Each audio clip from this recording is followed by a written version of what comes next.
Ta-da! Hello, hello, good afternoon. I say the exact same second that some really loud motorcycle comes by. Motorcycle? Motorbike? Whatever. Thank you for the bat. Hello, hello. I hope you're good. Welcome back to Funny Bird Lawyer. I'm also proud of the streaming title. I was trying to find something that connects both to the old one and is still some kind of bird joke in it, and I think I did okay. I think I did okay. Well, yeah. We cleared the first two acts where we accidentally got an innocent person behind bars while the other one now walks free, and the second one where we got hit over the head. But managed to actually get the bad guy, so that's an improvement, I guess. So let's jump right in and see what else the game has left in store for us. Do you remember the July Revolution? Of course, how could I ever forget? The chanting, the violence, the smell of gunpowder, the 3 glorious days. Ooh!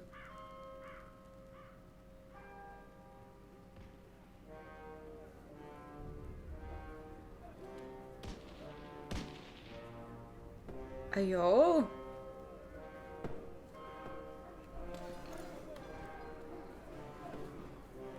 V for Vendetta reference.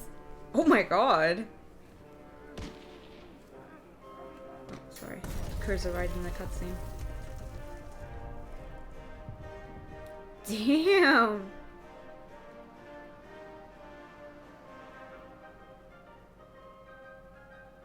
Act 3, The Sleeping City. P for Pigeonetta. I can't believe you're skipping work again. I swear if I find out moping bird brain at Little Canard Joy, I should have looked up how to say that word last time. Finally, good morning, Falcon. Morning, Spare. No, wait, it's 2 in the afternoon. That means the official greeting is... Where the hell have you been, lazy bones?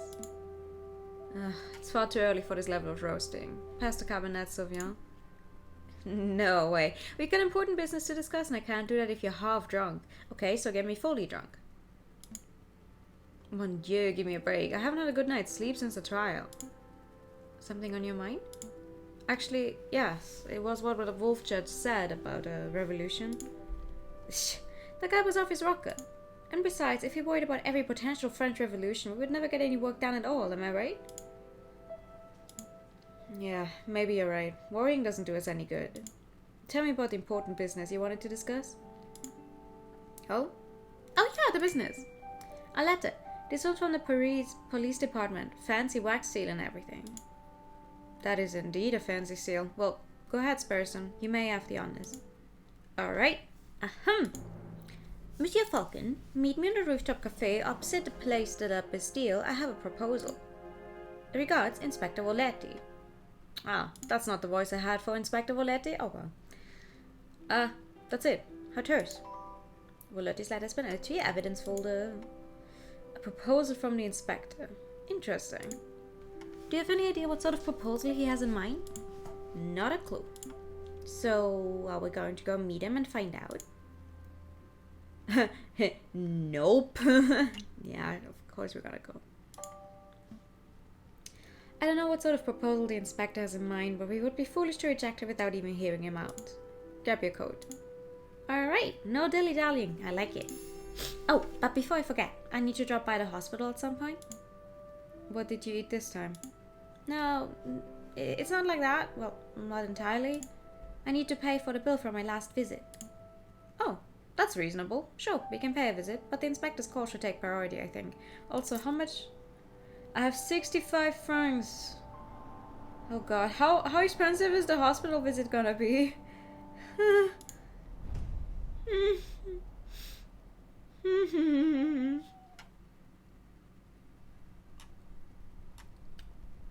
Okay.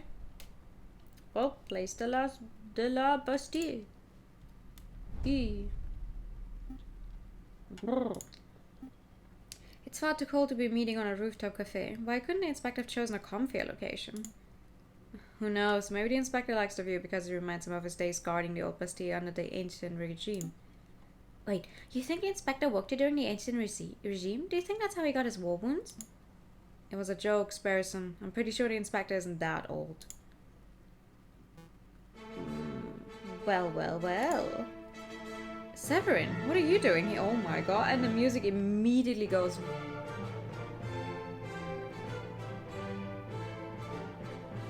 way over the top. Like, I was thinking to myself, why do I have the game turned down so much in my mix, right? Because, you know, you could barely hear anything. This is why. I remember now. This is why we turned down the game. What are you doing here? Settle down, JJ. Just like you, I was invited here by the inspector. What could he want with all three of us? It is hardly unusual for the lawyers and police of France to collaborate. The inspector probably has a big investigative role that requires all hands on deck. A big investigative role. Sounds juicy.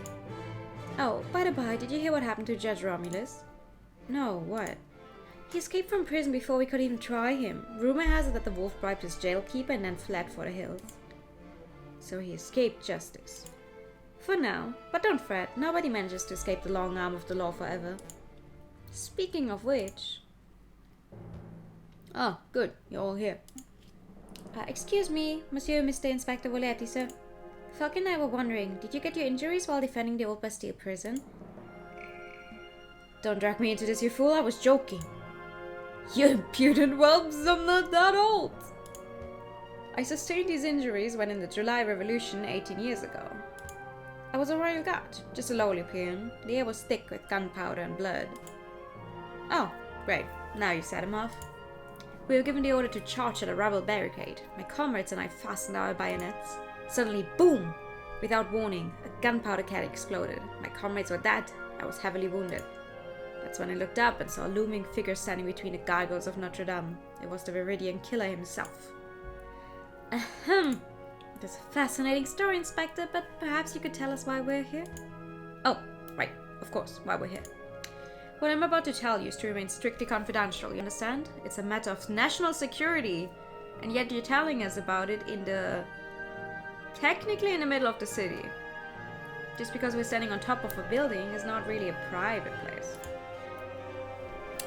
As you've probably heard, France is under threat from a certain heinous group. Hipsters!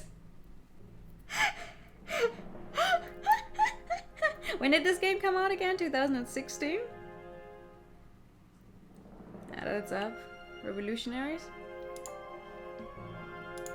Indeed, rebels. There's a storm brewing in the shadows of Paris. The lore for this world is so deep and rich, the more they go on, the more confused I get. No, I mean, aren't they just going on about the actual French Revolution? And French history, but they just put everyone as like birds. We, the Paris Police Department, have known about it for months, no, years. In every tavern, on every street corner, people talk of organizing protests and overthrowing the government. The king has ordered for public gatherings to be dispersed and newspapers to be censored, but the whispers of his dissent remain. No surprise there. If you take away an angry citizen's ability to speak, they will just get even angrier. Indeed. And that is why it's paramount that we find and strike at the heart of the rebel group as soon as possible. For that I need your help. What exactly do you want us to do? Interview citizens, scout locations, find a secret rebel meeting location that has escaped the eyes of the police. Do we have any leads? Just one. We know that the rebels are having weapons supplied to them by a croque merchant who is only referred to as the croque monsieur. Like the sandwich? What? The croque monsieur. It's a hot sandwich. Cheese, ham, a little bechamel. Throw on some peppers if it's Friday night. This has nothing to do with sandwiches. Croque monsieur is the alias of an accomplished and notoriously dangerous arms dealer. I could go for a sandwich. In any case, that's everything the Parisian police know. That's everything. That's all you have to demonstrate after years of tracking? Yikes. Naturally, as a public prosecutor, it's my duty to help the police with their investigative work. I would be honored to lend any and all assistance. Suck up. The gunpowder plot thing they're referencing was a thing that happened in the UK but failed. The gunpowder probably stormed went off and not enough to do any major damage, and some of it got wet. Oh. I wouldn't know. I'm not very well versed in history. It's very good to hear, Monsieur Kokoriko. What about you, Falcon? Well, to be honest, Inspector, I don't quite understand why you're asking me. I'm a private defense attorney. I work for citizens who get stuck in legal trouble. Rebel hunting is... Ow! Rebel hunting is hitting your foot. Rebel hunting isn't quite my forte. You want to know why I'm asking you? Look around you, Falcon. We're surrounded by corruption and incompetence. The judges are bloodthirsty wolves, the jailers are thieving ravens, and the National Guard is sitting ducks. Look at the slackards and dullards who supposedly protect and serve this country. Nobody cares about justice anymore. You heard? Oh my god, it's that loud? I really do not know. I really can't tell what this microphone picks up and what it doesn't. It's always a gamble, it really is. To be fair, I've had this thing for most of my teenage years, so it's been going for quite a long time. Maybe I should try and see if I can invest in something that is a little better at some point. It's good about not picking up background noise. Oh, well, that's good to know at least. You saw my shameful display at the previous trials. Those are the results I produced with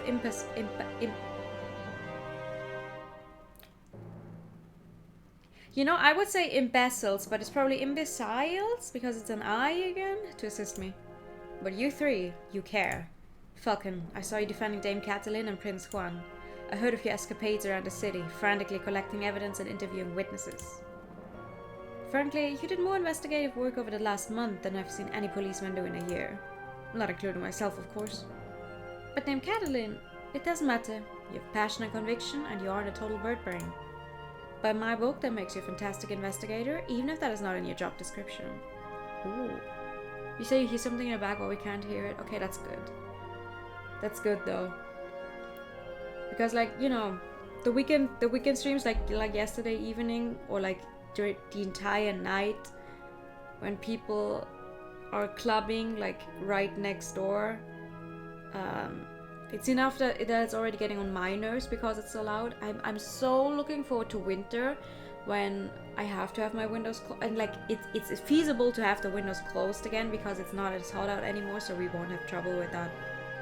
But I will die if I don't open my windows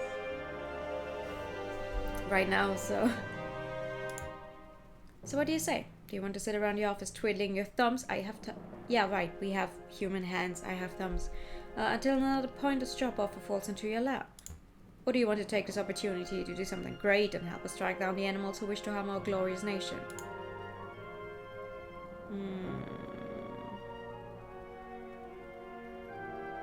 I guess I would be on it, sure. I would be honored to have my country, Inspector. Consider us on board. I had no idea we were such a patriot, JJ. There's nothing wrong with a little national pride. Yeah, pride is fine and all, but do we get any compensation for this? Of course. Here's 50 francs. You will receive another 50 upon the completion of your work. 50 francs? Psh, we're being undersold. Hush, person, this is a great opportunity. I don't want to keep you any longer than necessary. You already have all the key facts of the investigation. Find the elusive croc, monsieur. Find where the rebels are congregating. Those are your two tasks. I will check up on your progress in 3 weeks' time. See what you can accomplish by then. 3 weeks? Oh, that is a long time. I'll be doing my own independent investigation into the rebel group, JJ. So I suppose this is a competition of sorts. Try to keep up with me. Don't make me laugh, Severin. I'll have all the rebel leaders behind bars before you even had your first suspect. Suspect, not subject. Come on, Spurson, we have a croc monsieur to hunt. Okay, let's go. I knew a little competition would kick those bird brains into gear. Well, Inspector, this has been a productive meeting. I should probably start my investigation into the croc monsieur too. Not so fast, Cocorico. There's something else we need to discuss. Oh! It'd be funny if he just forgets about it in 3 weeks. No. Oh, God.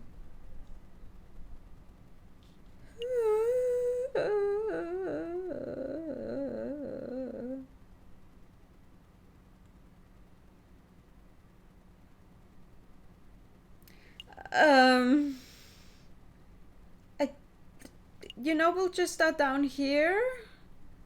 Hospital, right, hospital. We need to pay our bill. Let's get that out of the way. That's a good idea. There he is, person. Go ahead, say what you need to say. Excuse me, Dr. Farrett. I just wanted to thank you for, giving me an antidote and making me well and stuff. It's no trouble at all. Sparrison, wasn't it? Of course, just a small matter after that. Right. Let's see, 1 hospital bed, 1 dose of specialized antidote, expert medical care from the attending physician. The total comes to 500 francs.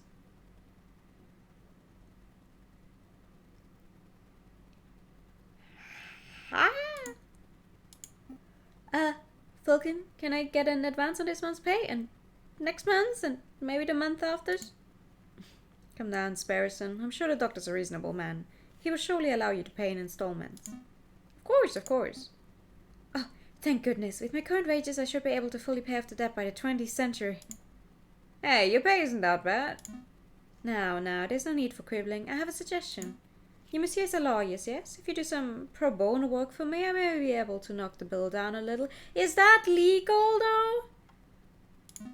Maybe to say 100 francs? Oh, that sounds much more manageable. What kind of legal work do you have in mind? Debt collection. Sounds fun. Actually sounds quite fun. Will be a nice change from this croque-monsieur nonsense. Yes, give us the details, doctor. There's a man I treated for a small injury a couple of years ago. He's been evading my attempts at collecting on his bill ever since. I wouldn't normally pursue medical bills so aggressively, but I know that the man is a successful inventor. He can easily afford to front the bill. I would greatly appreciate it if you would pay him a visit and strong-arm him into loosening his purse strings. Well, I'm not making any promises, but maybe you can swing by the inventor's house if you have a free minute. Thanks, Falcon. And thank you, Doctor. Doctor! We will dedicate every waking moment to collecting this debt. Wait, I didn't agree to that. Every waking moment. Maybe not every waking moment, but alright. Okay, I mean, if a singular scene makes an entire day go by, then 3 weeks is gonna be done in a second. Atelier de Trouve. He likes to workshop with Gustave Trouve, eccentric engineer and inventor. Hello. Come in. Are you Monsieur Gustave Trouve? I am, and you are? Debt collectors, come out somewhere. Lawyers, let's talk. We're lawyers on behalf of Dr. Farrett. We're here to collect a debt that you owe. Time to pay up, monsieur. Oh mon dieu, I completely forgot about that. Listen, I would be happy to pay, but it looks like I don't quite have enough money on hand. What to do? I know, I have a brand new invention that will blow the doctor's socks off. It's a device that will completely revolutionize the surgical field. I imagine the doctor would prefer hard cash over some gadget. No, trust me, this baby will easily be worth 10,000, no, 100,000 francs. The doctor will love it. Alright then, hand the device over and I'll pass it along to Dr. Farrett straight away. Well, it's not that simple. The device isn't finished yet. It's not finished. I know exactly what needs to be done, but I'm missing some crucial parts. Perhaps if you had some time to spare, you could help me out? Run out and collect what I need? Oh my god, I'm gonna be on like 15 different runs for getting something. Oh no. What? No, monsieur, that's absurd. If you have shopping to do, then you should do it yourself. Fucking please, help that man. I can't spend the rest of my life in debt. Alright, no need to get all panicky. We'll hear the man out at least. Great, I'll take notes. What is it that you need, monsieur? Let's see, I need a copper pot. A pot. As in like a saucepan? What on earth for? It's a necessary component of my invention. I can use it to build a portable electric battery. You see, when a zinc rod is suspended in sulfuric acid, accompanied by a copper surface, a current is generated. Save me your scientific mumbo jumbo. One metal pot should be trivial to acquire. One copper pot. Oh, the copper part is important. Okay, one copper pot. I wonder where we could find one of those. I've seen copper kettles at the whole market, although those things aren't too cheap. Can't help but feel that I saw a copper pot somewhere else. What else? String! High-grade string to bind some components of the device together. Seems simple enough. I imagine the whole market would have that in abundance. Can we really afford to blow our whole budget at the market, Falcon? Surely there's a cheaper way to acquire string. Look, I have a loose thread in my jacket. Take it. This string must be higher quality than that, monsieur. I need something that's fishing line grade. Oh, I see. Was there anything else you wanted, monsieur? Some books, confectionaries, alcohol, groceries, perhaps? No, that's everything. Alright, I've got it all written down. Okay, string and copper pot. I feel a little conned. We came here to collect on a debt and left with a shopping list. We're going to follow through and get Monsieur Trove's items, right? We'll see. We will.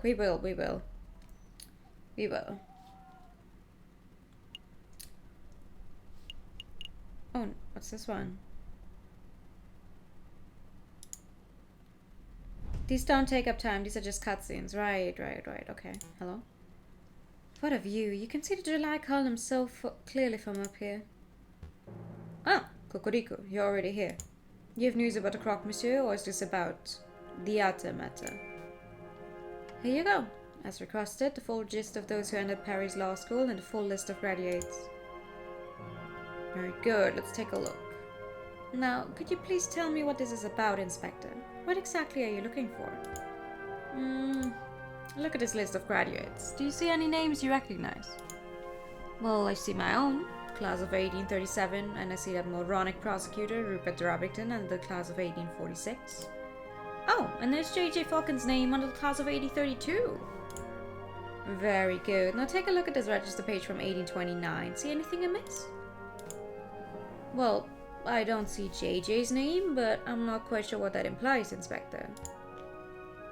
The explanation is simple. J.J. Falcon changed his name sometime between 1829 and 1832, right around the time of the July Revolution. And why would he do that? Why indeed. Monsieur Cocorico, you and I are roosters. We are birds of justice, birds of French national pride.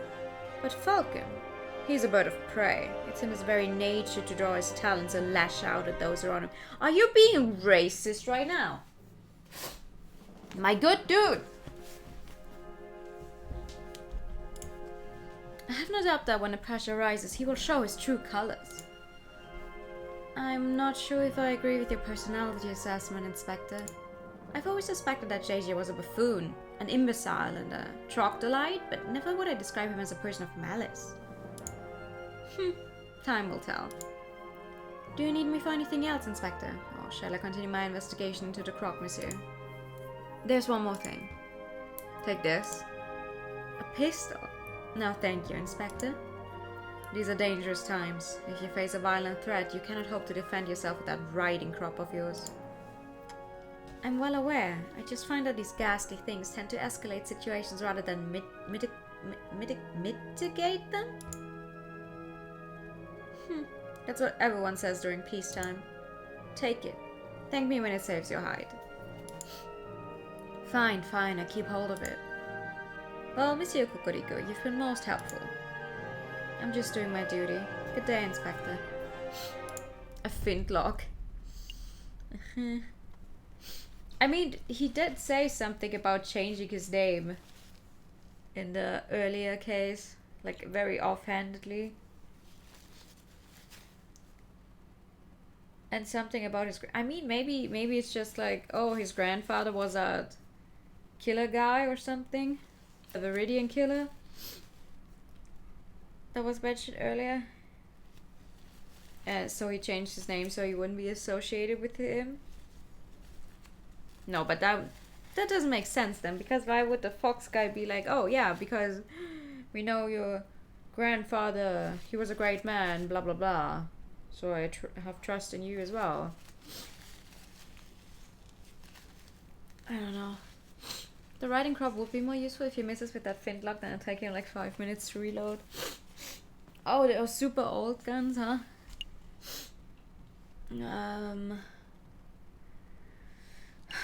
What about this place here? Hi. Well, this is most unexpected. Monsieur Falcon, Monsieur Sparrison, I believe this is our first time meeting without disguises or pretenses, as it were. I liked him better without the glasses, I think. Which is a funny thing for me to say, because I pretty much always prefer character design with glasses. Oh, but first things first. Mousy, would you kindly fetch our guest some tea? Of course, Monsieur Vulpes, of course. Messieurs, what sort of tea would you like? Chamomile? Darjeeling, maybe? Ooh. I'd like some chamomile.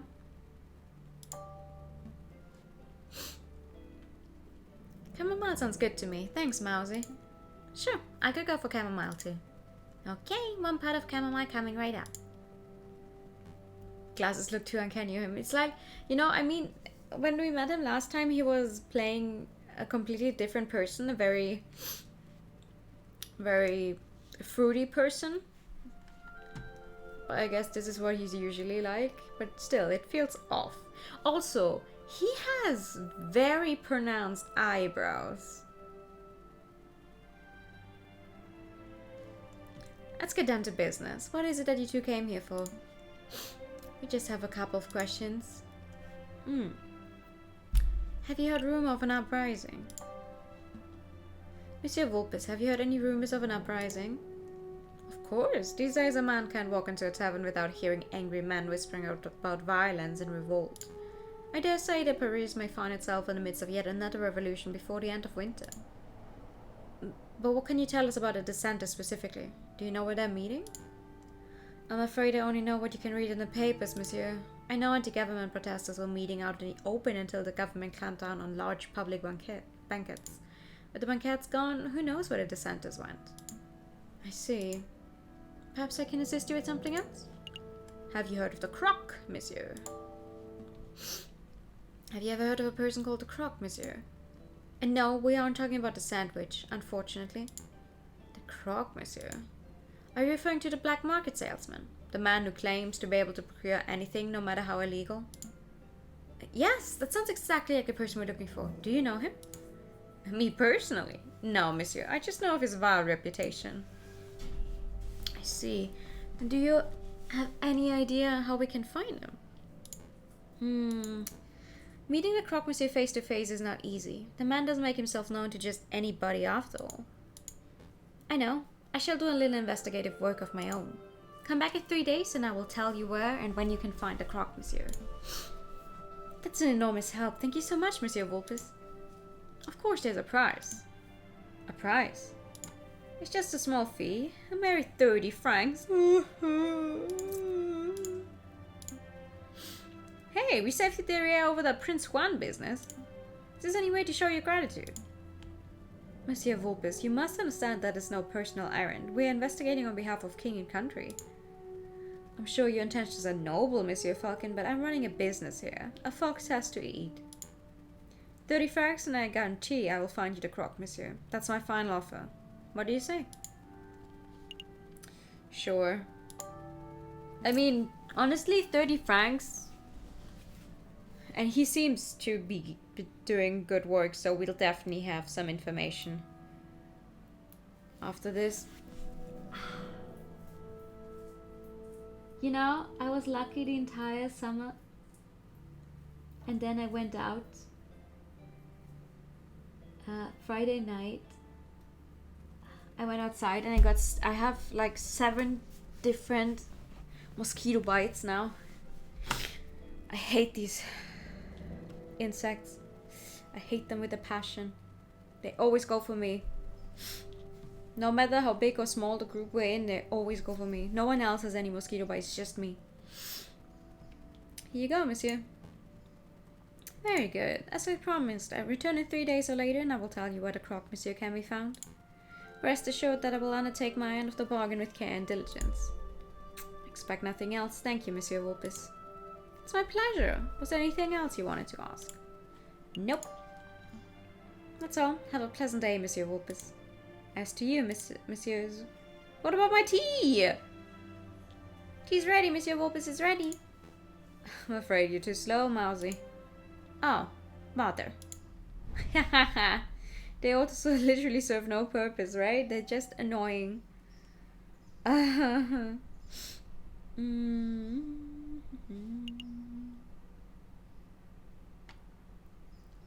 Oh yeah, let's see if those two have something to say. No, no drinking, bad Falcon. Calm down, Spurs. I'm just here for information. Taverns are the first place people go to moan about the government. Therefore, they're perfect rebel breeding grounds. Oh, that makes sense. It's you two. What will it be today? Wine or beer? I'm afraid it's just questions for now, Madame Cornell. We're looking for a man called the Croc, Monsieur. Have you seen him? No, that name doesn't sound familiar at all. Okay. Have you heard any of your patrons bad-mouthing the government? Of course, this is a tavern, hon. If people couldn't come here to grow up and talk politics, where else could they go? That's true, but has anyone stood out? Well... just between you and me, the pound of drinking floor have been acting very shifty. Now, I'm not saying they are or they aren't rebels, but they're doing far too much talking and not enough drinking, if you know what I mean. I think I do. Thank you, madame. Let's see, where to go? Drinking room, drinking room. And that's when Mademoiselle told me to put the order in. No idea where she's going to keep them, though. Piero, you know that she hates being called Mademoiselle. You're going to get stuck with guard duty again. Oh, right you are. The Madame it is then. Wait, she ain't married, is she? So why do we have to call her Madame? Why don't you ask her yourself? No way, she would straight up eat me alive if I asked her directly.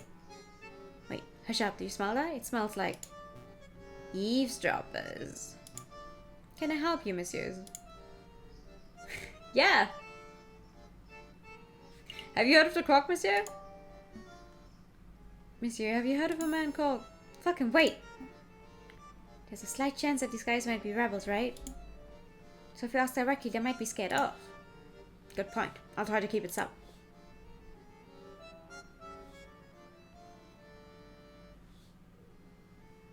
How is this more subtle? Where you get the rifle? Monsieur, I see you're carrying a rifle. Evidently. Who manufactured it? Ah, good question. See, most hunters around here carrying old French Charlevilles, but this beauty's something special. See, it's American from the Springfield Armory. Model 1812, percussion lock firing mechanism. An American musket, you say? That's certainly quite special. Must have been hard to procure. It's true that you can't buy guns of this quality from standard street sellers, but if you know the right people... Please go on. Well... Okay, listen carefully. You didn't hear it from me, but to meet the Croc, monsieur. Actually, it would be foolish for me to explain it in public. It would be much easier if you just take this. The Book of Judges? What is this, some sort of law book? The book subject is not important, just take it. I see, it's the Book of Judges from the Bible. Old Testament stories of God smiting people and stuff. I appreciate the gift, monsieur, but I'm not religious. Nor am I. Then why are you... Just take it, you idiot! Bible books are what we used to pass around. Code phrases, don't we? Code phrases? Piero, please. I'm trying to be low-key and I can't do that if you're mouthing off at the big beak of yours. Right you are. Try to forget what my friend said. Just with a little searching with the contents of the good book, you should be able to get what you desire.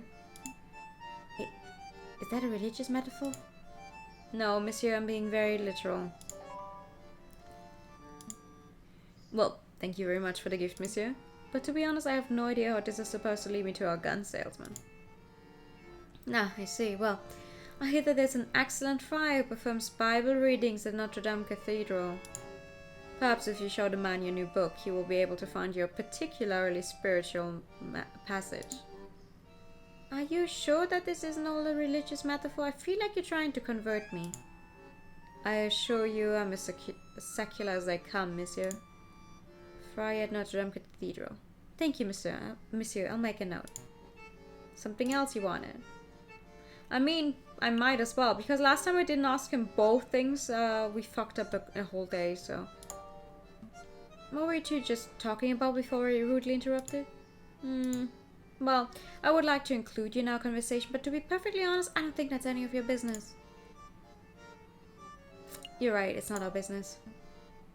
I suppose it isn't our business. I apologize for asking, monsieur. Quite alright, no harm done. Thank you for your assistance, messieurs. It's nothing. Get out of here already. You two seem like decent fellows. You shouldn't get involved in this rebellion business. Just do whatever you need to do with the croque, monsieur, and get out of Paris. That's what a smart person would do. I appreciate the advice, Advice, monsieur! I can't fucking... every sentence they hit with a monsieur, I'm like... Bird Attorney! Yeah! Hi, Bird! How are you doing? Oh, but no, I do want to leave. What the fuck? Yep. Yep. Okay, so we have 3 weeks. So many events.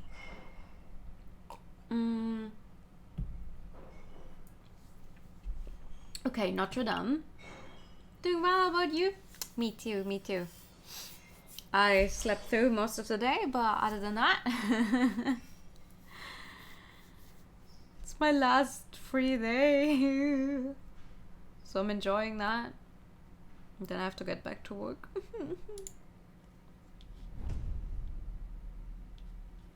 Falcon and Sparrowson step into the grand atrium of Notre Dame Cathedral. Scaffolding lines much of the crumbling outer wall. Unperturbed, a handful of devotees are silently kneel in thought. Thank you for the fact. Here for a little prayer, are we, Falcon? I had no idea you were the religious type. With it being warm, it's smart to sleep long. It is. I was awake until 5 because, like, that was the weather was alright then. And then I fell asleep and I just slept through, like, the entire afternoon. But at least it's not as hot now anymore. Don't be silly. I'm following up on Fountain's lead. We must find our mystery friar. Do you think it's that hunched over fellow over there? I bet it's him. He looks super suspicious. It could be. Let's show some tact. Excuse me, Monsieur Friar. Do you know what tact is, Sparrowson? Welcome, my brothers, welcome. All are welcome under the roof of the house of God. Are you here to confess your sins, or perhaps you wish to join in our services? Actually, Friar, we're here because... Falcon! The Friar. He looks eerily familiar. He does look familiar. Now do you mention it? He does look a little like the guy who delivers our post, doesn't he? What? No, that's not what I meant. How does he look anything like a postman? Am I going mad? Your friend appears to be upset. Don't mind him. He's just in a huff because he thinks he looked like his judge we once met. Just Romulus. I get that all the time. I'm his twin brother, you see. And that's why you're called Ramus and your brother is called Okay, Oh, good. I'm not going mad. Friar, would you say that you had a good relationship with Romulus? We were close, but as you may have heard, he got in trouble with the law recently. I haven't seen him in weeks. I see. I didn't mean to pry. It's no trouble, but tell me, why are you here, my brothers? Oh, right. Well, we have a couple of questions. Could you take a look at this? Friar, we have something that we would like to show you. The book. Could you take a look at this? We heard that you could give a special passage readings. I see. You have your own copy of the Book of Judges. I think you will find chapter 15, verse 2 to be particularly enlightening. Let's see, chapter 15, verse 2. This chapter follows the journey of Samson, the heroic judge with divine strength. In this part of the scripture, Samson is confronted by the men who are angered by Samson's notion of justice. Please, could you read the passage? Okay. 3,000 men of Judah went to the top of the rock Etam. They said to Samson, Knowest thou not that the Philistines are rulers over us? What is it that thou hast done unto us? And Samson said unto them, As they did unto me, so have I done unto them. As they did unto me, so have I done unto them. A beautiful sentence, wouldn't you agree?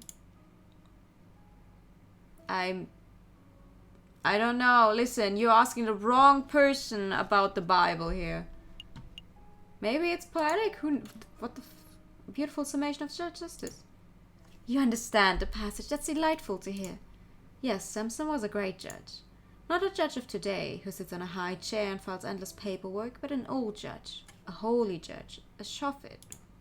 Shofets were to be admired and feared. They made their own judgments and dispensed their own punishments. I'm starting to ramble, aren't I? Okay, let's get back to the point. The key word of the day is Etam. That's the name of the cave where Samson hid, the rock of Etam. Etam, got it. I make a note. It's like a backwards mate, but I'm confused. What do we do with this keyword? That is for you to learn on your own, my brothers. You appear to be intelligent. I'm sure that if you put your faith in the right people, you can uncover the truth. We'll see what we can do. Is there anything else I can help you with today? Perhaps you wish to make a confession. What's up with the scaffolding? Why is it an option? Why can't I ask about the scaffolding? What's all the scaffolding? Is there some sort of construction work going on? That's right. A little repair, a little renovation. It's no secret that the cathedral has seen better days. The cold of reason did a lot of damage back in the days of the revolution. The revolution! But now we're well on our way to restoring this holy place to its former glory. The cult of reason. The religion of Christianity. Hey, fucking, what's the difference between a religion and a cult?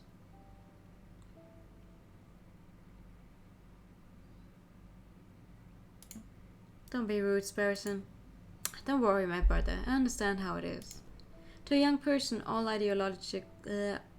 all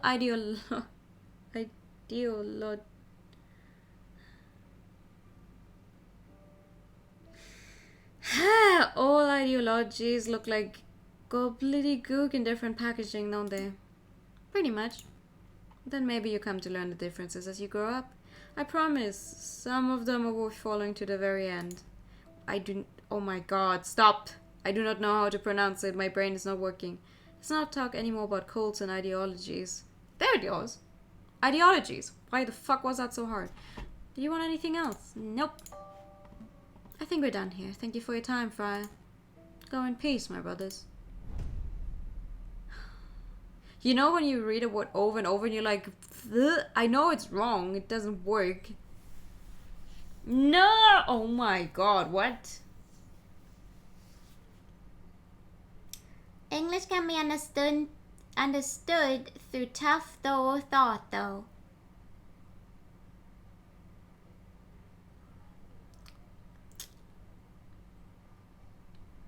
Well, I'm glad you thought that was worth your points. Through tough thought though. And a cursed ooh, oh my god. Okay, we're doing the cursed ooh again. Hadn't done that in quite a while. Where do I go now? Where do I go? Let's go to the Louvre. Where is the Louvre? The Louvre. You had the same idea. Let's go to the Louvre. Excuse me, madame. Do you have a moment to talk about the cult of reason? No, I don't. Probably a pyramid scheme to someone else, but I've got a kid to feed. Madame, it's not a pyramid scheme. Madame, take a leaflet at least. Thank you for the pie. Listen, if someone came up to me and was like, hey, have you heard about the cult of reason? Like, in the middle of the street, I would also think that's a pyramid scheme. Like, what the fuck are you saying? Why would you call yourself a cult if you're not one? Well, what about you, monsieur? Would you like to learn about the glorious teaching of Jack Herbert?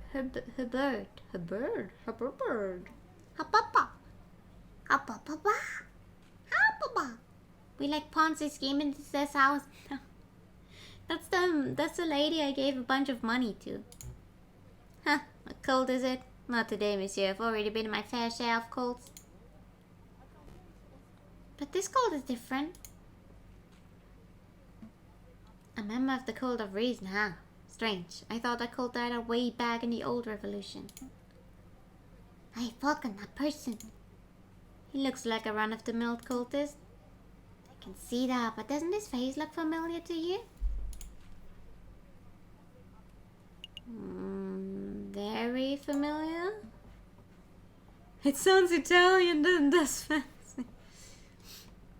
Actually, the resemblance is uncanny. Shall we get his attention? Uh-oh, he spotted us.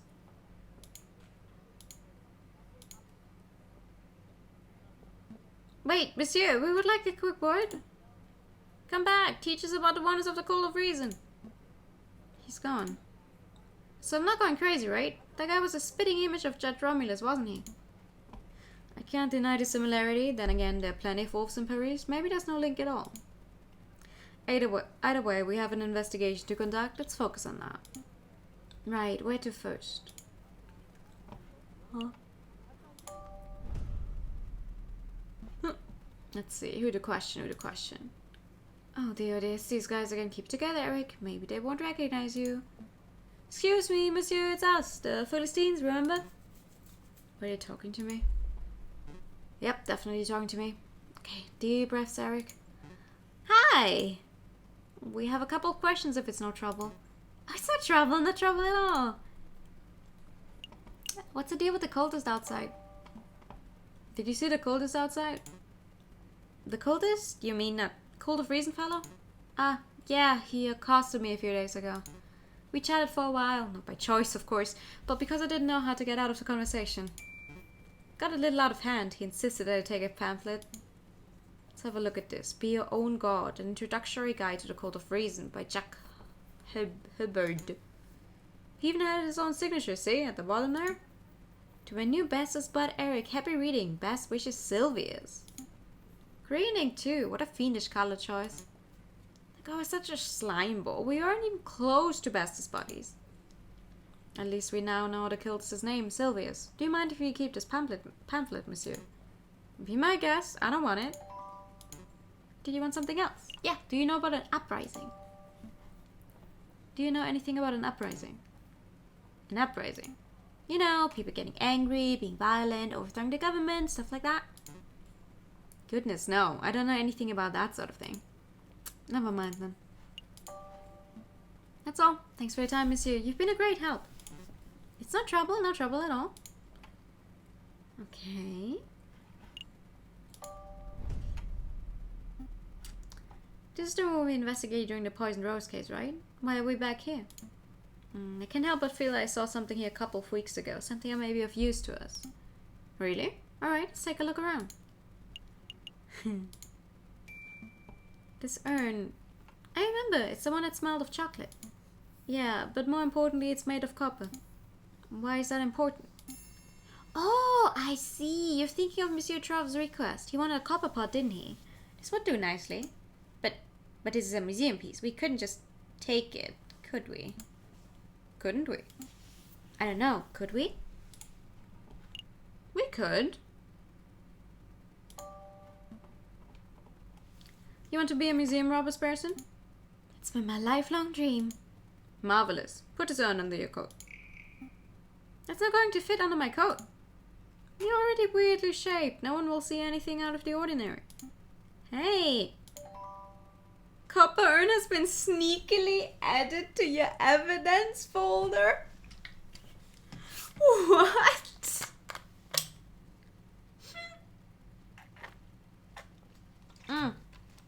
I mean, at least this way we didn't have to spend any money to get a copper urn. So that's good. This is exciting. What else shall we steal? Nothing. We're going to leave before we draw suspicion. How about a painting? Just a small one no one will care about, like the Mona Lisa. Let's steal the Mona Lisa. Let's not steal the Mona Lisa. I want to leave. There we go. We can't spend all day robbing Roman artifacts, I suppose. So where to next? Out of here, actually. How do I get out of here again? Are we all done here? Yes. No call. We can always come back later.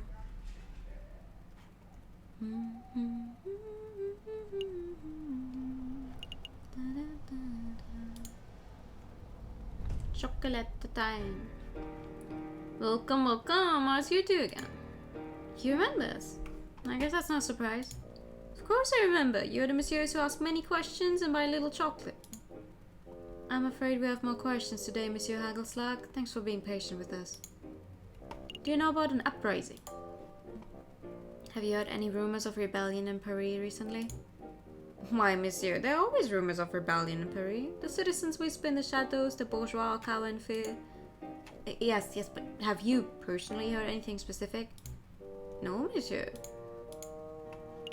Have you heard of the croque, monsieur?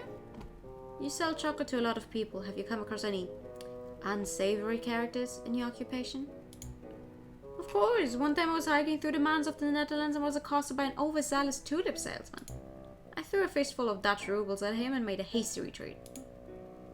I can't help but wonder about the legitimacy of Lender's stories. But for some reason, his tangential rants don't bother me. Let me be more specific. We're looking for a person called the Croc, monsieur. Does that name sound familiar? No, monsieur. Okay. I suppose we're done here. I guess it was a little silly for me to look for intel about a rebellion in a chocolate shop. Perhaps I could help you with something else, monsieur. Like what? Well, you may have noticed that this is in fact a chocolate shop. I am of much better service as a chocolate salesman than a rumor monger. Ah, of course. May I have a chocolate recommendation? I'm looking to buy a box of chocolates for a friend. May I have a recommendation? Could it be? Am I the friend, Falcon? Is this a gift for me? Certainly, monsieur. If you're looking for something romantic, then perhaps an elegant heart-shaped selection from Tuscany would suit you. Romantic, you say? I don't feel that way about you, Falcon, but how could I decline such a scrumptious gift? No, that wouldn't work. Do you have anything that would be suitable for any occasion? Ah, then perhaps you want this book of 20 creamy chocolate swirls from London. They're very sweet. Nobody can resist. Yes, those are perfect. Take them, Falcon. Take them. For pity's sake, Sparrowston, why are you being so fidgety? No reason. Cut it out. It's weird. I think those would work nicely, Monsieur Hagelslag. How much are they? 5 francs. Perhaps a little steep for some, but I assure you that the quality more than justifies the price tag. Can I get a discount? Can I get a good guy discount? You know, for being such an upstanding citizen? I really shouldn't, monsieur. I understand. Just kid. What? Just kid. Okay, we're getting a discount, but I don't know why. Because it clicked double time, sorry. Really? Of course, because you have such wonderful customers. We are? Absolutely. One moment, if you please, messieurs. I shall go wrap these up. Fucking... What is it? I just want to say you've been a great friend and inspirational mentor. I have ample amounts of respect for you as a person and... You do know that these chocolates aren't for you, right? Oh. Yeah, I knew that. Good. Just making sure. You're breaking my heart, Falcon. Here you are, monsieur. I'm sure the recipient will enjoy them. Nice. Thank you very much, monsieur, and thank you for putting up with our endless questions. It's been my pleasure, monsieur. Okay. Sparrowston. He's trying so fucking hard. Oh, right. He wanted a string, like fishing grade string. We should try off not fisherman. Well, isn't the root lawyers? You know, you owe me, big guy. I owe you? Yeah, my fishing line snapped when I dragged you out of the water the other day. I had to buy a new reel. So the way I see it, you owe me 2 francs for the fishing line and 1 million francs for saving your life. 1 million? Alright, I can't take screenshots of this game, damn it. I don't have 1 million and 2 francs? Really? But you look so bourgeois. Alright, I'll tell you what, 2 francs for the line, we'll call it even. I hope he's not stringing you along. I don't owe you squat. I don't owe you anything, monsieur. You dragged me out of the water on your own volition. So much for gratitude. Well, if you didn't come here to pay your debt, then why are you here? Why are you here? Oh, Right, we have some questions.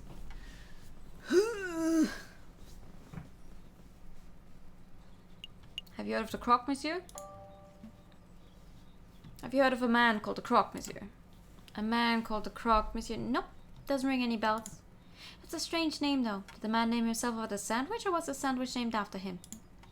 I have absolutely no idea. I can only aspire to have a sandwich named after me one day. Dispersion. Fake slices of white bread, mayonnaise, cheese, chicken, bacon, slices of sausage, honey glazed ham. That is a lot.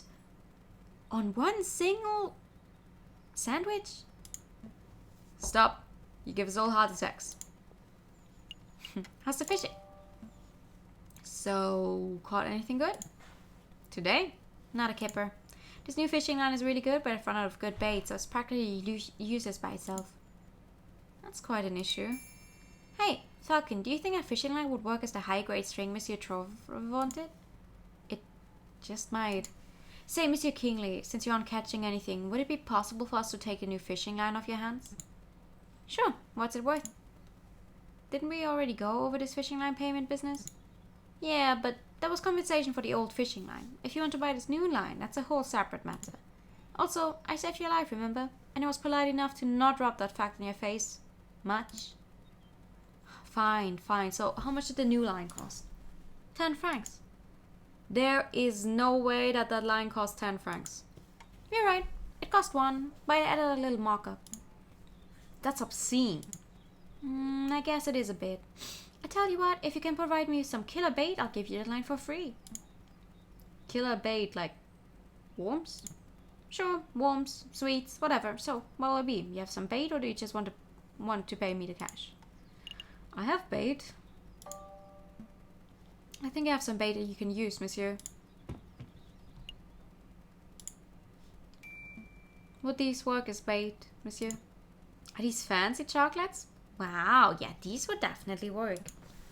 Okay, so I'll just take these chocolates off your hands. And then I give you my fishing line. And the deal is made. Wait, hold on. Now I have fishing bait, but no fishing line. I did not think this deal through. Oh, well. Can I help with something else? Nope. We're good. Thanks. I think we're done here. Happy fishing, monsieur. Bye, Monsieur Fisherman. Hey, you know I hate being called that. It's not my problem. Poor person watching those chocolates being used as fishing bait. I don't know how he's gonna use them as fishing bait at this point, though, because, well, we have the string now. 3 days have passed.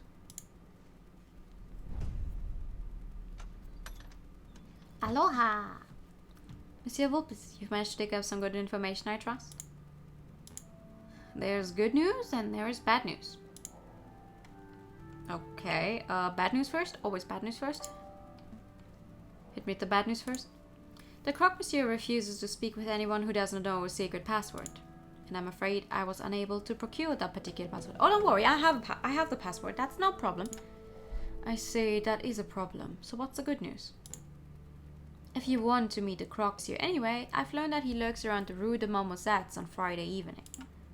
The Rue de Marmozettes? Oh, the Monkey Road by Notre Dame. That's easy enough to get to. I apologize that I could not be of more help. It's no problem at all, monsieur. You've given us a fantastic lead. Rue de Marmozettes on Friday. I'll be there. And I think we know what the password is. Wait, we do? Come on, Falcon. Don't be a bird brain. I shan't delay you two any longer. I'm sure you have a lot of investigative work to do. That we do. Thanks for the help, Monsieur Vulpes. Alright. Alright, Friday. Oh, perfect. Perfect timing. He lurks around there on Friday. Okay. The stock alleyway houses a number of unusual shops and parishes. Okay, Rue de Marmozettes. The Marmozettes? I don't know. Is that him? Must be. Excuse me, monsieur? Miss Moi? Brain? I don't recognize you, fellas. What's the password? The password, Atom. Oh, I took you fellas for board brain cobs, but you actually know the secret password. So what do you want? Well, let's start with introductions. You are the croc, monsieur, are you not? Because he's a crocodile?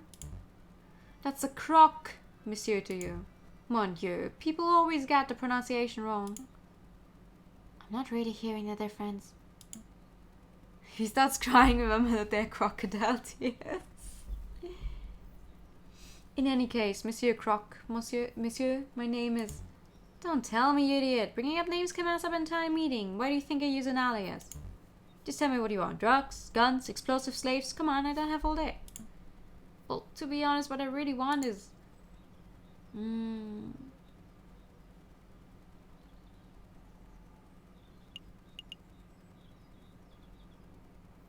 Information? I know I've been supplying weapons to a rebel group. I want to know everything, who they are, where they're meeting, what they bought from you. If I sold my customers, it wouldn't be good for my reputation, now would it?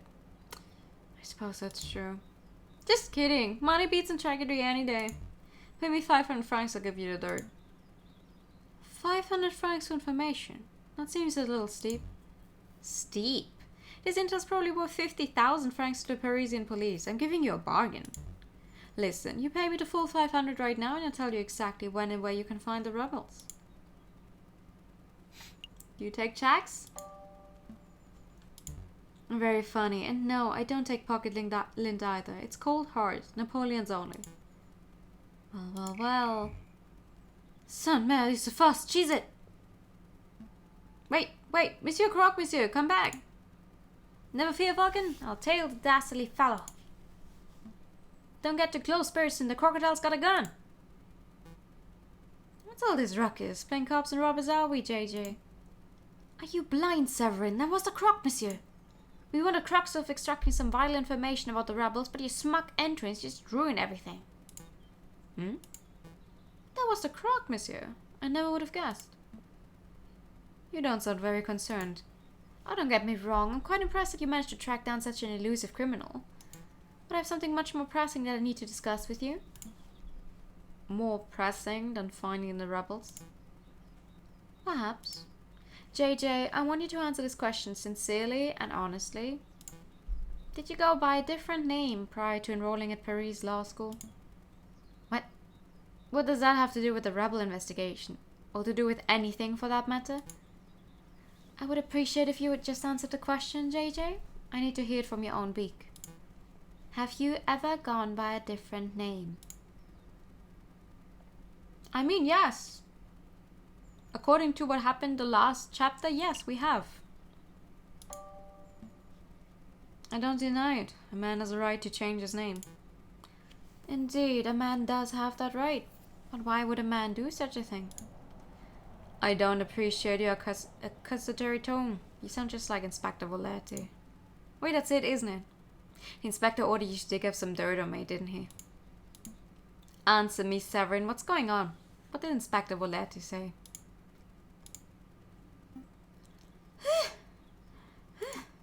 Man, that crook can run.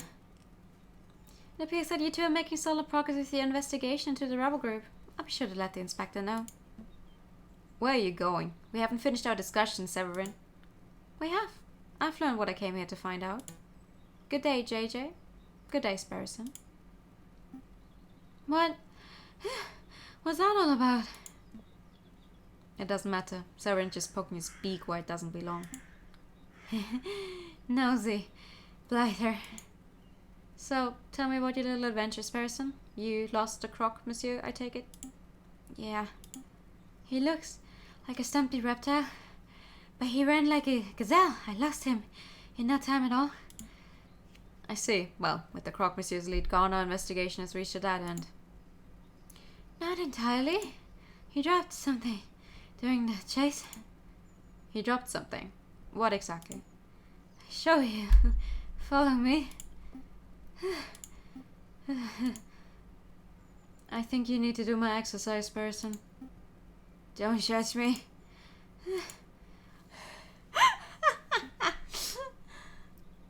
He's way too cocky. I wonder though, like he seems like he does care for us. So I'm like, is this what I would call a tsundere? Ow. Ow! Ow! Mon Dieu, what is it now? Muscle cramp? No, my foot's hurting. I think I got something in my shoe. Well, grit your beak and bear it. This is around where you saw the crocodile drop something, right? Yeah, somewhere around here.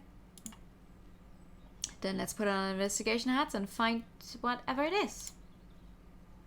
Alright. I mean, there's a piece of paper on the ground here. But let's try everything that does not look as suspicious first. Noah's bar. All animals are welcome. Except mosquitoes, you bloodsuckers can go get your fix someplace else. Noah feels pretty strongly about mosquitoes, huh? Well, he has a point. I'm not saying all mosquitoes are bloodsuckers, but... Whoa, Falcon, keep it classy. I'm just stating facts. Mood. So they are animals. They are animals and they just look like that.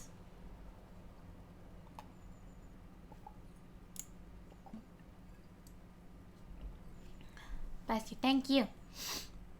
The sound is difficult to read, the pain has faded. Trodelfruitje? Twigdelftwie. Help, thank you. There's no way it says that, you just made those words up. All words are made up, fucking. He's right. He's right. Anything else over here? No? Okay, then let's go check the suspicious places. Does that street lamp look broken to you? Yeah, I think all the lamps on the street have been vandalized. The ground is covered in glass from the broken panes. Oh, that explains why my foot is hurting. It does? There's glass in the sole of my shoe. I must have thrown on some shots while chasing after the croque monsieur. Oh no, my good shoes are ruined. Well, I wouldn't say good. You paid 20 cents for them. File this away in the evidence folder. You want me to file away the broken glass? Yep. I'm filing an official formal complaint to the government. The faulty street lamp has ruined my shoes and I'm owed compensation. I think government officials have better things to do than worry about your 20-cent shoes, person. We'll just see about that. Are you satisfied? We have real evidence to find. Yeah, the most suspicious thing on this entire fucking map. Oh wait, there's something else I haven't checked over here though. What's this? I see hanging bushels of onions. Bushels? That can't be right. It's sprigs. Sprigs of onions. How about bundles of onions? That's pretty neutral. Confederacies of onions. Okay, we're done. Flocks of onions. We're done. I love Sparrison. Yeah, this is the thing that croque monsieur dropped. It's a list. 40 muskets, 20 pistols, gunpowder, 3,000 musket balls to be delivered to the sleeping city. This is an invoice. I don't see any names on here, but given the contents and quantities, the goods are probably intended for the rebels. Excellent find, Sparrison. It was nothing. But the sleeping city, where could that be? Well, it's a city that sleeps a lot, so somewhere in Spain would be my guess. I'm pretty sure that the location is not a literal city. For one thing, we already know the city where the rebels are gathering. It's right here in Paris. The sleeping city is a code phrase, like a riddle. A riddle, Well, I'm stumped and Ming is getting us nowhere. We must find someone who can solve it. We need a person who is knowledgeable about all manner of riddles and puzzles. And know it all, huh? Precisely. In the meantime, I'll file this away for safekeeping. Okay. Do you think the croc dropped anything else? No, I think we're good. Oh! What's this? An empty card. Somebody has scrawled the word discard this on it. Their owner's name, perhaps. I don't think so, Falcon. See the graffiti on the wall behind you? This wall. Somebody thinks that's funny. The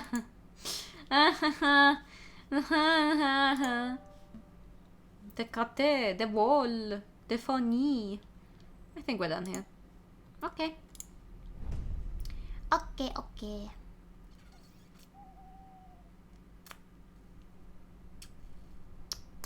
Oh, it's this one.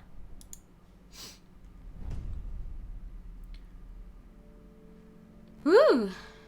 It's the room to your liking, mademoiselle. Don't call me that. Ah, my apologies, madame. But what are your thoughts? Is the room suitable? It's dark, cramped, and more than a little macabre, but it will do.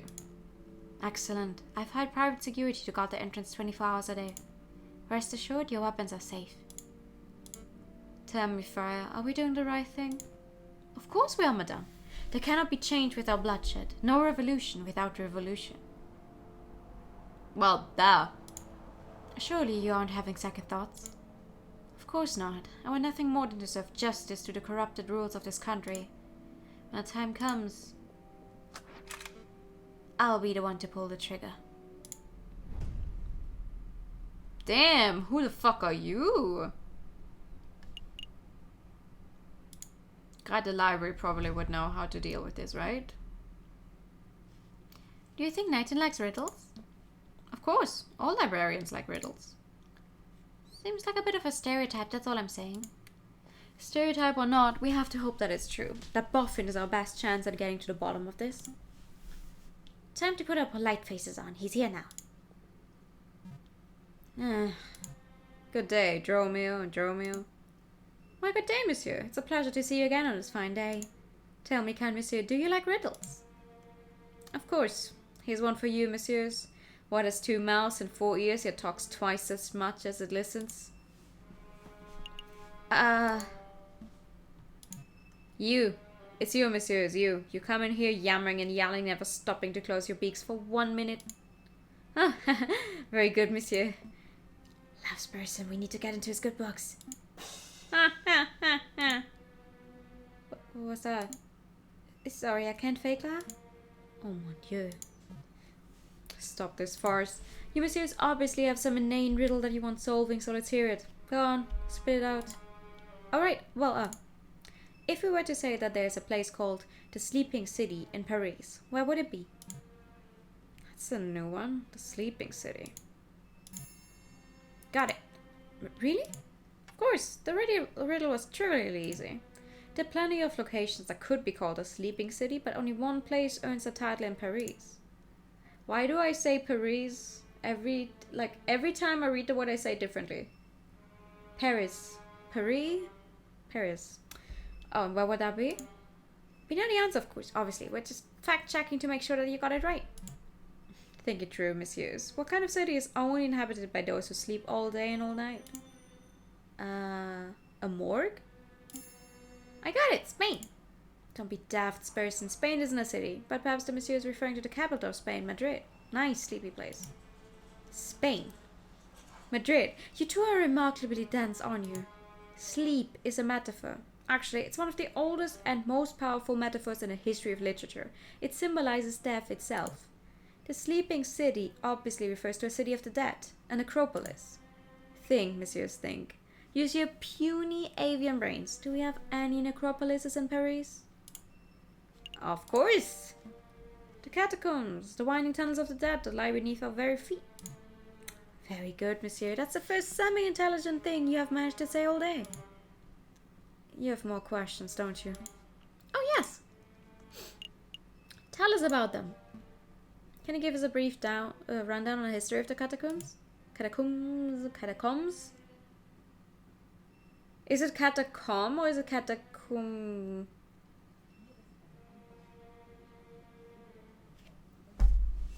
Echo! Stop. I guess Alexa also wanted to tell me about some catacombs. Greetings, gamer! How are you on this fine day? I'm good. How are you doing? It's catacombs! Catacombs! I see. It's catacombs. Same number of O's, nice. I hope you're good. Cemetery of Paris were overflowing by the end of the last century. It was a mess from what I hear. To create space, King Louis the 16th ordered for all skeletons to be excavated and put into the unused mine tunnels that lie under the city.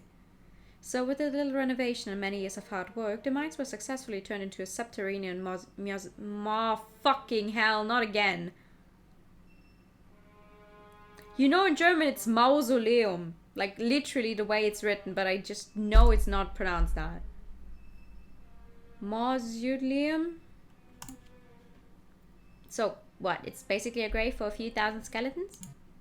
Millions, more like. Don't underestimate the size of the tunnels, messieurs. Mausoleum.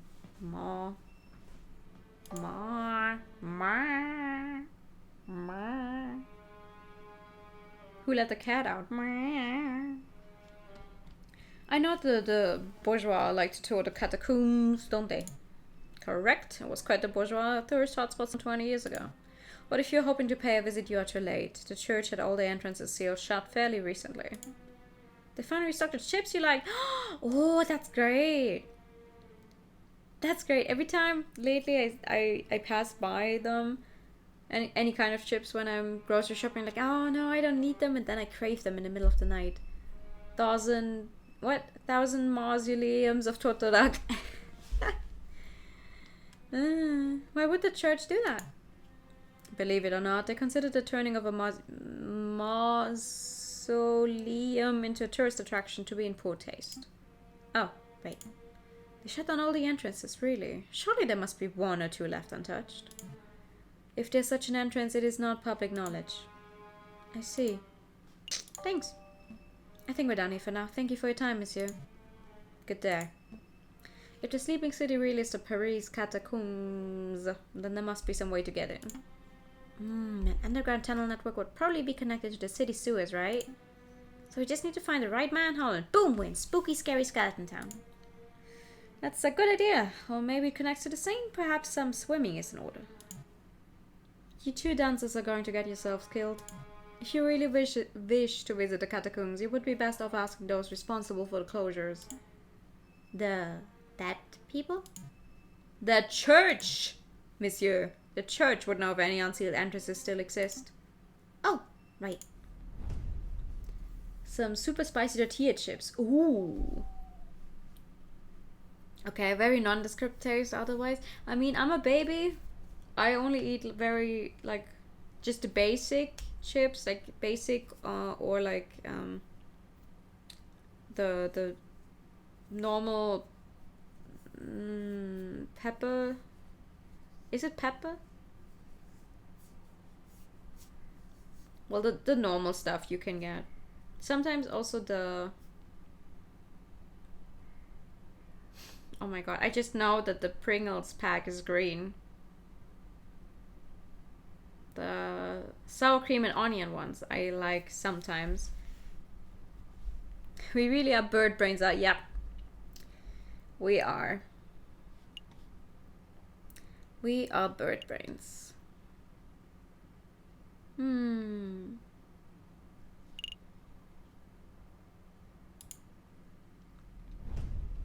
the most literal of all senses. Hi! Are you there? I remember you. You guys can help me out with this little dilemma. What is it, mademoiselle? Which country is better, Great Britain or the United States of America? I don't know. Britain? Putting aside old prejudices, the British Empire is magnificent. I suspect that it'll continue to prosper for years to come. The USA is still a young nation. Anything could happen to it. You think Britain is a safe option, huh? I suppose it would make for a shorter trip. What is this about, mademoiselle? Well, I'm thinking of taking a trip, a long trip. Everywhere I go in Paris, people are angry and depressed. It's like violence is about to break out at any moment. I've saved up enough, so I'm going to get out of here, follow my dream of starting a new life overseas. Who's going to look after Chateau Crinier? Well, with the Baron's passing, they've decided to auction off his estate. I think the Demiaos were showing some interest in the household, so I guess they can handle the household duties themselves. The Demiaos, you say? Interesting. Anyway, this might be the last time we see each other, so I'll just say au revoir, Sparrowson. Au revoir, Monsieur Falcon. Farewell, mademoiselle. I wish you a pleasant voyage. So long, mademoiselle. Don't let those limes push you around. Hey, Falcon, I think we forgot something.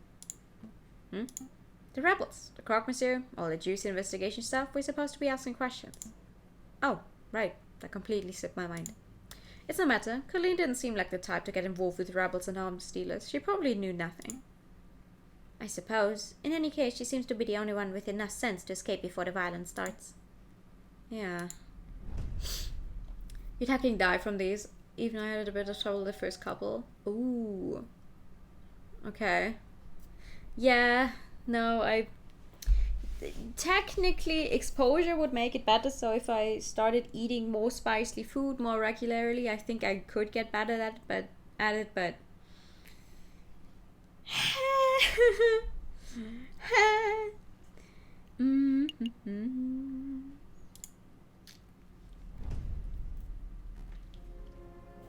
Did you sneak out to the Louvre again? I keep telling you, my brother, you can't risk being seen. There's too much at stake. But a good word must be spread, my brother. We need as many supporters as possible. No more sulking in the shadows, no more cowering in the dark. We must rise up against our oppressors. Oh, but before I forget, here's your pen back. I borrowed it. Again? What's happened to yours? I lost it. So careless. Don't about the petty things, brother. Let's focus on removing the obstacles that stand in the way of our father's dream. Right, like the annoying little bird who's been poking his beak into our business. He's dangerously close to uncovering our secret. You want me to take care of him? It would be in our interests. I have a trap in mind, but... Ah, someone's coming. Go hide. Ho ho! So they are working together. Ah, my brothers have returned. What can I do for you today? A confession, perhaps? Actually, Friar, we're here for information. We want to learn about the catacombs that lie under Paris. The catacombs? You don't want to go there, my brother. It's a wretched and haunted place. I'm sure it is, but we know that the church was responsible for having the entrances sealed shut. So we figured that maybe there's a super secret friar-only entrance that only you know about. A secret entrance? That's an interesting idea. You know, you're not the first birds to have asked about that. We aren't? Yes, a cockerel paid a visit yesterday. Perfect posture and snooty and one-eyed and scowling. The first, a prosecutor, I think he said he was. Anyway, I'll tell you the same thing I told him. If you went into the catacombs, you will not return. Understood?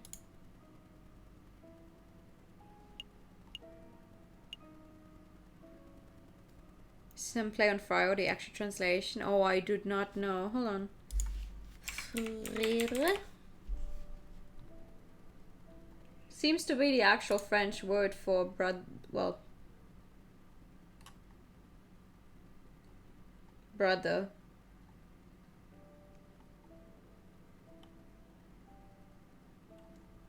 Interesting. Oh my god, if you look that up, there's a bunch of stuff it is. Okay, but yeah, it seems to be actual French for brother. Loud and clear. We stay away from the catacombs. Good, very good. Now, if you two will excuse me, I have a sermon to prepare. Be on your way. Damn, another dead end. Maybe it's time to wrap this up. We can go tell the inspector what we found and call it a day. Don't quit just yet. I managed to take something from the friar's pockets when he gave his little warning. Seriously? Again? This is becoming something of a bad habit for you. Well, go on then. Let's see what you pilfered. Yes. You found this pen in the friar's robes? Yep. Interesting. Actually, this is more than interesting. This is amazing. This is the exact same pen that Judge Romulus uses. It even contains the same green ink. I'll help you with my 2 years of school level French. Fuck yeah, that's more French than I ever had in my entire life. Huh, do you think it's exactly the same pen, or do you think Romulus and Remus just have a matching set? I honestly don't know. But I do know that this may come in handy. I'm going to keep hold of it. We're still at a dead end though. My gut tells me that the friar is hiding something, but I can't get him to cough it up. It's not like we can beat information out of him. Let's just gotta do other stuff and maybe we'll stumble across some more clues. Maybe you're right. Let's go.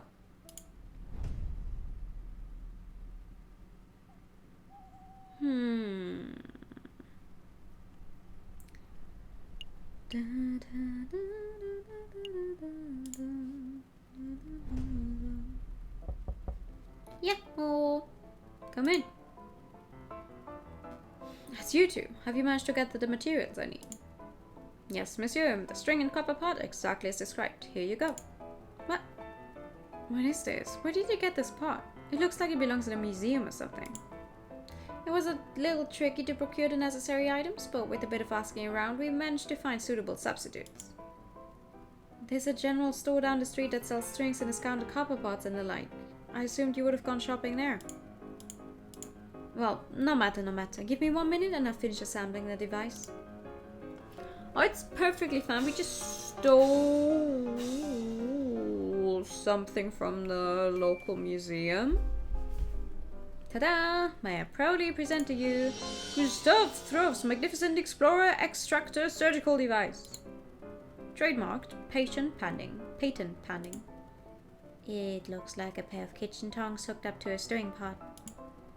Agreed. I wasn't expecting something so low-tech and, well, bad. Perhaps a demonstration is in order. 1 moment, if you please. Psst, fuck. That thing looks like junk. This whole fetch quest has been a waste of our time. I suspected that the man was delusional from the very start. It would explain why he was being treated by a mental health professional. There's nothing to be done, though. Let's just humor Gustav until we get an opportunity to leave. Cut our losses. What about my medical debt? Time for a demonstration. Get ready to have your stockings blown off, messieurs. Ahem. So here we have one regular piece of meat. I imagine, if you will, that this is a soldier. Okay, that meat is a soldier. An oddly shaped and potentially tasty soldier. Patent.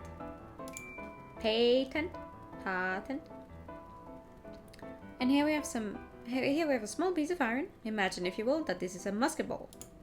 So, our soldier is wandering through a battlefield, not a care in the world, when all of a sudden, BAM! The person has been shot. The musket ball has been embedded in the man's flesh. I'm scared, Falcon. He stamped the metal into the meat like a madman.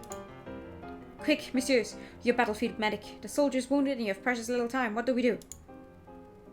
Battlefield surgery, mouth to mouth. Too late, he's gone. Mouth to mouth?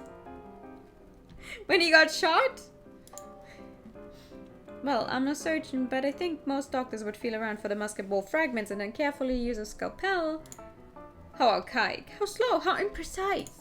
Now I hear you wondering, Monsieur Trevor, surely there must be a better way. I wasn't, well, wonder no more. Behold, the Explorer Extractor. Watch as I power up the device.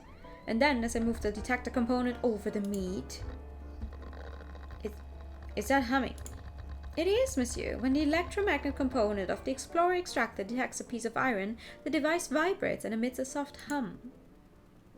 I must say, I'm actually impressed, monsieur. A device that can detect metal beneath flesh. That's innovative. I've never heard of such a thing before. Yeah, but why limit it to battlefield surgery? You could repurpose that thing to be some sort of treasure hunting device. Just make out with the dying soldier the only rational thing to do? Exactly. Like, he's already dying. Might as well get one last cool, good kiss? That would make you really rich. Hold your horses, messieurs. Hold your horses. I'm not done yet.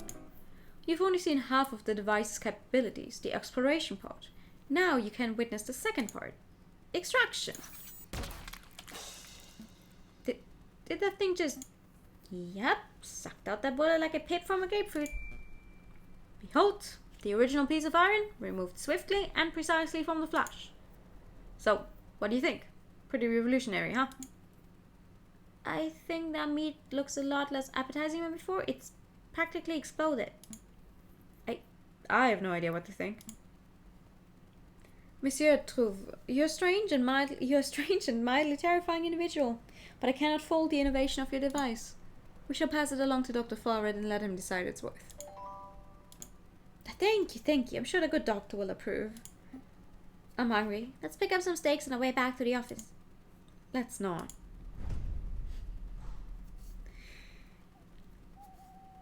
Would a sparrow eat steak?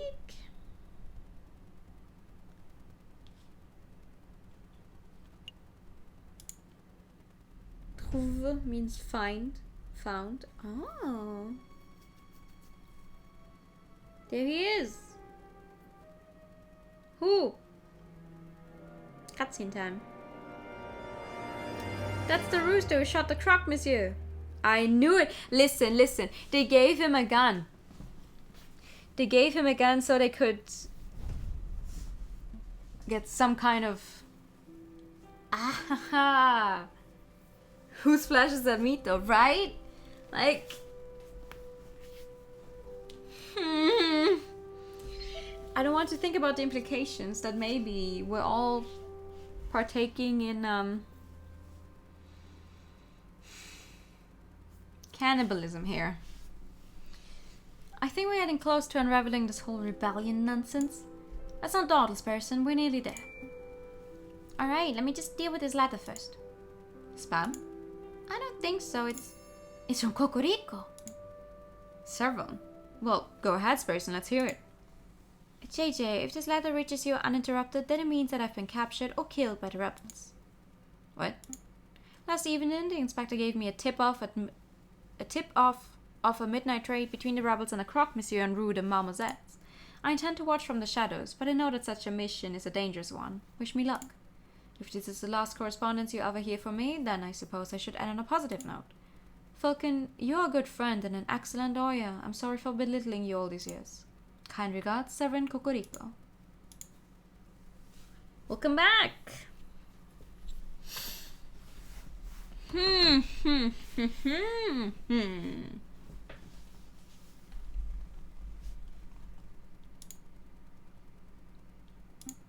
Is this for real? There's no way. This letter has to be some sort of setup. It's Severin's handwriting. Where do you think he is? I don't know. Why would he go alone? I don't know. But we have to go help him, right? I mean, if that trade was at midnight last night and it's 10 o'clock now, he might still be okay. Maybe. I don't know. Come on, Falcon, pull yourself together. We've got to act fast while there's still time on the clock. Yeah, the rue de means road off. I also knew that. That's one of the only few things I also know. You're right. Sparrowson, grab your coat. We're going to save Severin. Really? Are you serious? Absolutely. I know we can do it. With all the investigating we've done over the last couple of weeks, I think we know the rebels better than they know themselves. We can find them, we can outwit them, and we can bring Severin home alive. Wow, you're bursting with confidence. But where are we going? With Severin's letter not clear. He was investigating the Rue de Marmoset's, so that's where we should start. Yeah, let's go. Let's go!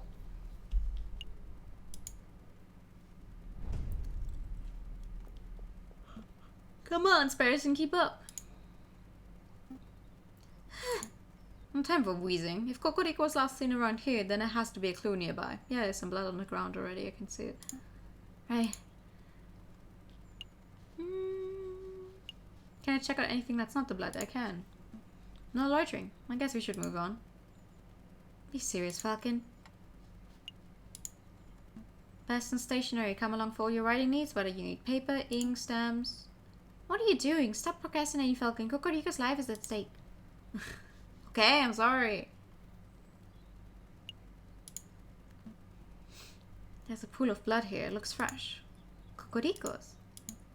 I see Dragma is heading towards that tunnel which leads straight to the Seine. If I had to guess, someone was killed here last night and their body was hastily disposed of in a river. But I see several sets of bloody footprints too. Some are faint, but they head that way towards the main road. So he could still be alive. Let's see where the footprints go.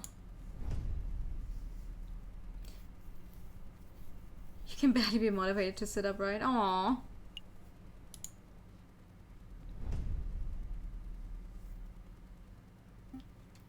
Here, the footsteps lead right into Notre Dame. Seems so way. Unbelievable. Where's a friar when you need one? Forget the friar. Let's keep following the blood trail and see where it ends up. Wait a minute, Falcon. Shouldn't we get the police involved before we go any further? No. The police can't be trusted. You remember what Severin wrote in his letter? The inspector was the one who gave him the tip-off. Huh? What are you saying? That you think the police are in on this?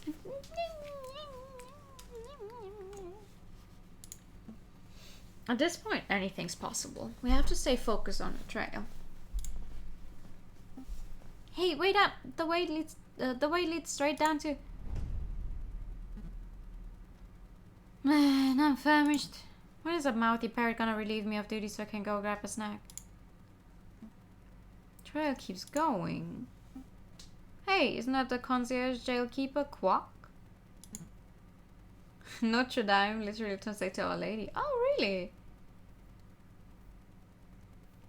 It's Quark, you dummies. I had no idea that you were a religious man, monsieur. I'm not. I had a career change. Private security pays much better than regular old jail keeping, you know. Monsieur, we don't have much time, so I'll keep it brief.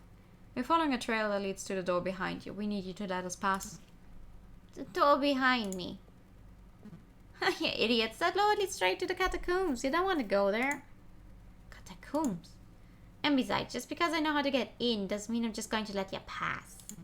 Got a job to do. I have integrity. I promised to act as guard, and that's what I'm doing. You want a bribe, don't you? Bingo. What you got? Here's my fist! But he was taking, you know, he was working for the jail before. I don't think he's gonna be intimidated. Here's some money, I guess. Take it. Here, for your troubles. 10 francs. What are you trying to insult me? Alright, here's 10 more. Alright, here, another 10. Ooh, starting to warm up. What else you got? Are you kidding me? Fine, here, take it, you money grabber. Good enough. So, the door's right behind me. Go ahead. That's the door to the catacombs? It's that simple? Yeah, it's that simple. What? Were you expecting a hidden bookcase or something? Go on, go look.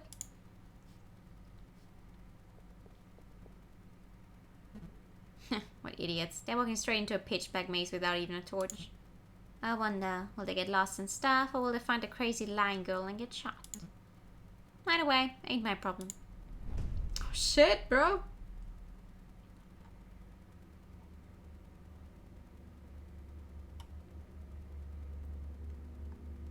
By the way, this game is 3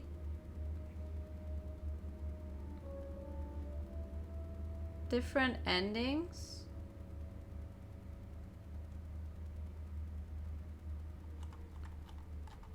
Though I'm honestly confused what the differences are going to be.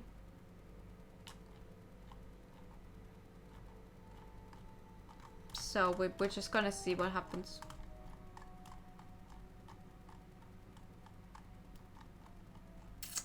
As soon as I manage to scroll back where I want it to be. Here we go. Upon entering the doorway, Falcon and Sparrowson find themselves at the top of a stone staircase that spirals into the abyss below. Here goes nothing. They begin their descent. I knew an underground passage would be dark, but this is ridiculous. I can't even see my hand in front of my face. Just keep putting one foot in front of the other, Sparrowson. No, I think that was the last step. Now it's just twisted tunnels ahead of us. I should take up smoking. If I smoked, I would have a match right now, and we would be able to see where we're going. Plus, you know, all the health benefits, and I would probably be calmer. Keep it together, Sparrowson. I know, I unraveled this loose stud from my jacket. We can just trace the string to find our way back if we reach at that end. Ah, good thinking. Just like Theseus and the Minotaur. Wait, there aren't any Minotaurs in here, are there? Head of a bull, body of a bull. Scary stuff. That's not... Actually, never mind. It feels like there's a gap in the wall here. I guess the path branches. I can feel a slight breeze coming from the passage to the left. The air seems a little more stagnant to the right. Okay, breezy path then. There's a chance the breeze could be caused by an opening. Let's head that way. The wall feels weird and bumpy. What kind of stone is this? I hate to break it to you, Sparrowson, but that's not stone. Wait, so what is it? Well, we're in a crypt. Oh dear. I thought we would be dealing with 1 or 2 coffins, not walls of skeletons. Well, where did you think they put them? Keep it together, Sparrowson. Severin's life is on the line. You're right. I have to stay focused. Oh, it looks like the path branches again. Are my eyes going funky from the darkness, or is there a glimmer of light coming from the right path?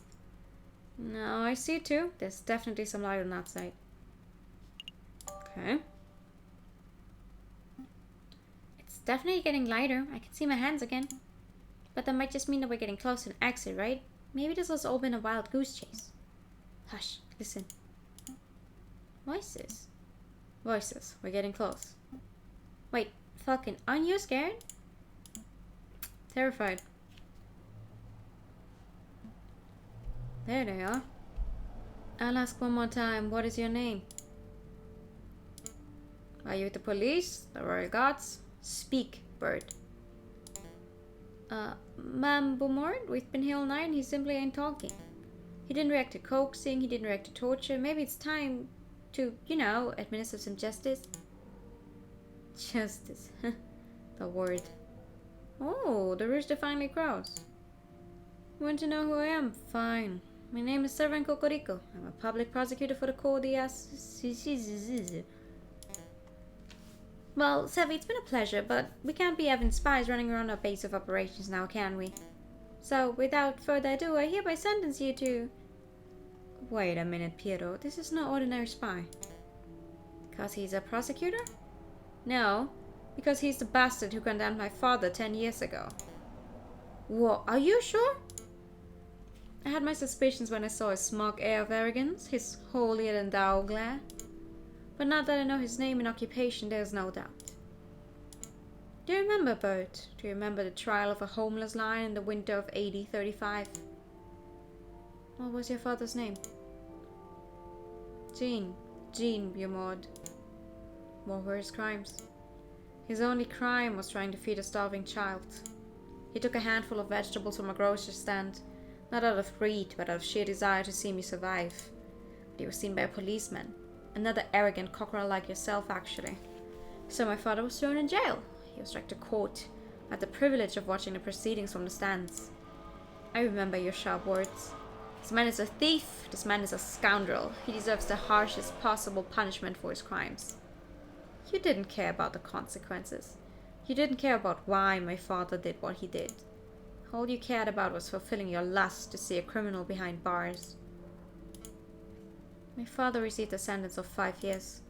He died on his third. Do you remember him? Mademoiselle, in all my days as a prosecutor, I've seen over thousands of cases.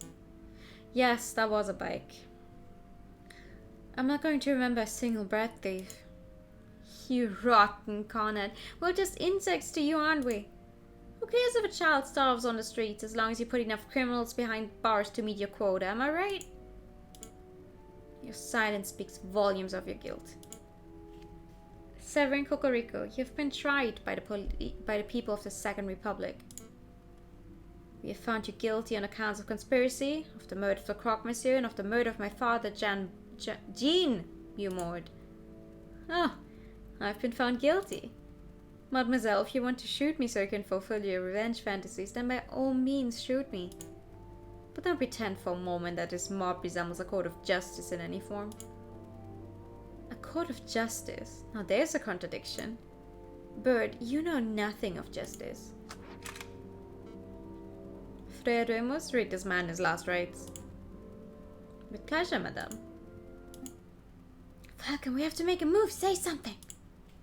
Okay, so one ending is if we don't speak up. I'm guessing that's the first thing to do. I'm gonna try to get them all.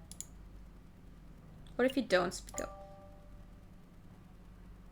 He gets shot. Game over. Cocorico's going to die if you don't say something.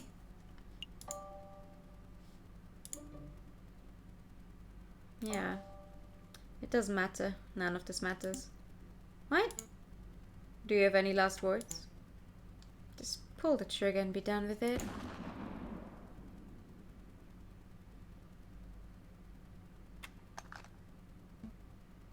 There's nothing more to say here. Let's go. Falcon. Falcon, stop! What the hell are you doing? Where are you going? Look around you, Sparrowson. Fat cat bourgeois getting away with murder. Wolves have infested the courts and churches. Severin Cocorico, perhaps the most righteous person in all of France, is lying dead at the hands of an unruly mob. Just as his dad's person. It doesn't have to be like that. You could have done something to save Severin. You want to be a heroic lawyer so badly? Fine. Go be a hero. You don't need my help. The key to the Aviary Attorney office? Take it. What? What are you... Now stop with the melodrama, Falcon. If we hurry, we'll be able to tell Inspector Voletti what we saw, and he'll be able to arrest the rebels before they escape. So do it. You don't need me to hold your hand. And when you see the inspector, make sure to tell him this.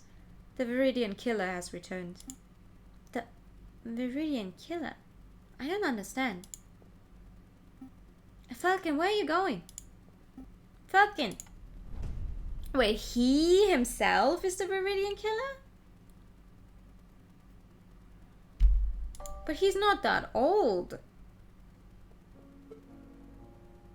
My, to think that Papa would buy this place just for little old me. I must throw a party to celebrate. Let's see, I'll need some lights, some decorations, and some world-class cuisine. Bloody rare steak, perhaps? What to do about music? Oh, I should ask my Papa if he knows any pop stars. Someone like Monsieur Liszt. You disgust me. Who's that, Dad? It was you, Dame Catelyn. It was you who showed me the ugly face of injustice. It was you who taught me that our court system is corrupt to the core. It was you who made me realize that if a man desires justice, he must bring it about with his own two hands. What's with that mask? Monsieur Falcon, is that you? Falcon is dead. He perished in the graves that lie under our very feet. You can call me the Viridian Killer. The Viridian...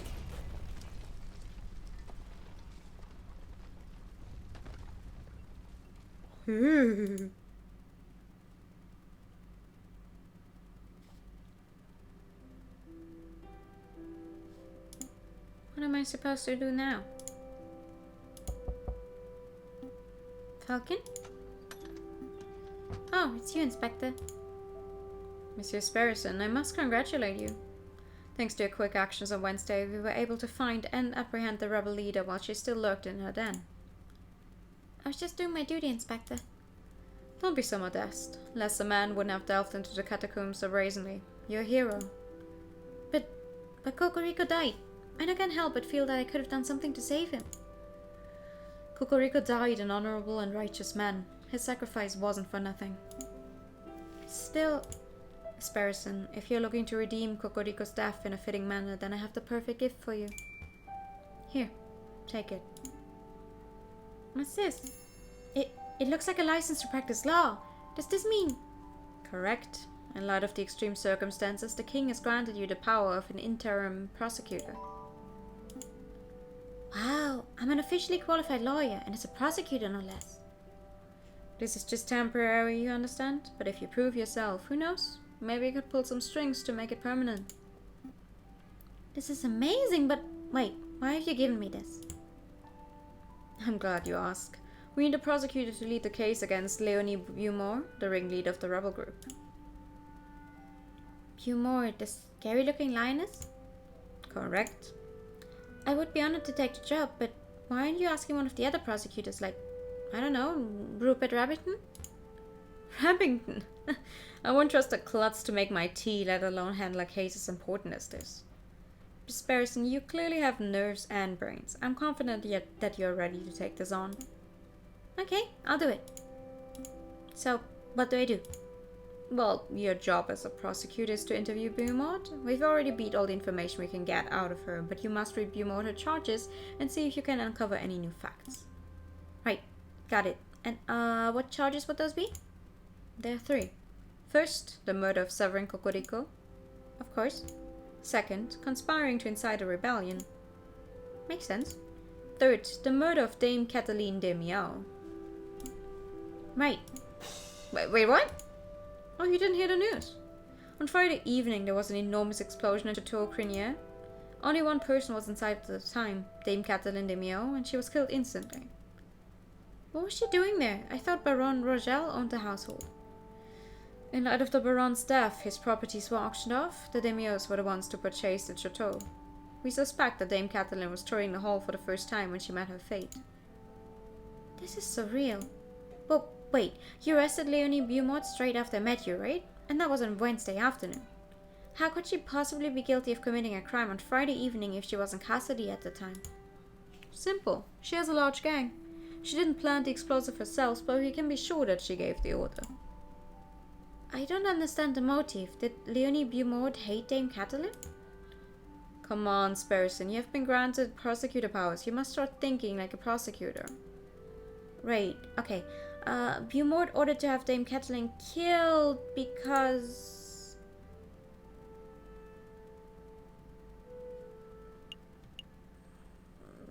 She hates the bourgeois? It was an attack on the bourgeois. A rebel like Beaumont would no doubt have a deep hatred for the higher classes of society. Even in jail, she wants them dead. That's a good theory. You seem to have a solid grasp of the rebel mindset, at least. Anyway, you may also want to see the crime scene for yourself. Chateau Crinier. Yes, it's just a giant mound of rubble now, but as a prosecutor, you ought to see it with your own eyes. Right, got it. The trial is in 3 days' time. Beaumont's fate is all but guaranteed, so just turn up to the courthouse and you'll be fine. Now, if you'll excuse me. Oh, wait a minute, Inspector. About Falcon? You told me you turned cowardly and fled. What of it? Never mind. I'm sorry that your friend went away, Sparrowson, but try to focus on the case. That's what matters. Yeah, you're right. I'm going to be the best prosecutor Paris has ever seen.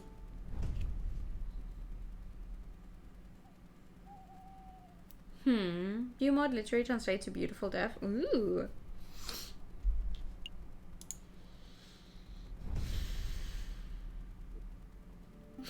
Hello there. Another police officer. You look a little short for an interrogation specialist. Oh, no, I'm not an officer. My name is Sparrowson. I'm a prosecutor. See? Totally different. What does that sip say? Interim prosecutor? I know I wouldn't be getting out of here alive, but it didn't have to insult me by putting some junior lawyer on my case. Hey, I'm not junior, I'm the real deal. Nice try. Saw the issue did not slip. You're as fresh-faced as they come. Yeah, well, fresh-faced or not, I'm the one that's in charge of prosecuting you. So, first things first, you are Leonie Beaumont, are you not? Yeah, that's me. Okay, great. I'm in the right jail cell. That's a good start. Now, mademoiselle, I have to read your... Don't call me mademoiselle. Do I look like a child to you? Well, children don't normally lead rebellions, I guess. Anyway, madame, I have to read you your charges. Let's see where to start. The murder of Cocorico. You're being charged with the murder of Severin Cocorico, and I know you're guilty of that because I saw it with my own eyes. Really? You saw that bird stab? Yep, I was lingering in the shadows. Heard your speech, I saw you put the pistol to his head and pull the trigger, I watched your expression. You didn't show a hint of remorse. You really were there. I had no idea we were being watched. I gave you too little credit. I thought you were a law school dog, but now I find out that you're some sort of spy. I am like a spy, aren't I? The name's Sparrowson, licensed to practice law for the immediate future. My mistake. You're still a dog. Oh, well, at least I'm not a murderer. The schoolyard banter is idiotic. Read me my next charge. You're being charged with conspiring to incite a rebellion. I suppose I would be a fool to deny that. But, you know, I never wanted violence. I thought maybe if I could do things right, this could be a peaceful revolution. I would find that easier to believe, madame, if hundreds of weapons weren't found in your catacombs hideout. Blame the wolf and crocodile who pushed me into buying them. Would you like to elaborate on that? Not really. I take full responsibility for my own actions. Read me the next charge. You're being charged with the murder of Dame Catalin de Mio. Who? She's a bourgeois kitten. Small, sickly sweet, flutters her eyelashes, but pulls out your heart when you least expect it. I have no idea who this person is. Well, there was an explosion at Chateau Crinier on Friday evening, and Inspector Voletti is confident that you were behind it. Last Friday, when I was sitting in this jail cell? Yep, that Friday. I have no idea why the police feel like checking some random unrelated charge onto my list of crimes. But it makes no difference. Even without that charge, I'm guaranteed to face the guillotine blade, right? Right. Or the noose if the judge is sick of guillotines that day. But madame, I want to do my job right. And part of that involves not prosecuting you for crimes you didn't commit. If there's any way you can prove that you weren't involved in the explosion of Chateau Crinier, please tell me now. No, let them charge me. Maybe we're taking the fall for some poor sod who doesn't deserve to be punished.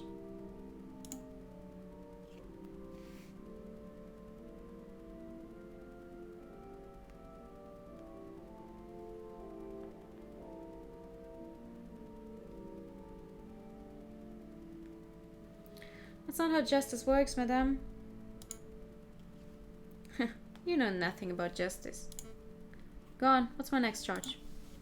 Actually, it looks like that's everything. Well, madame, I shall see you in court shortly. Try to get to the bottom of this Chateau Crinier business, but in any case, I advise you to make peace with this world. Wait, it was Person, wasn't it? Let me ask you something before you go. Thank you for the pat.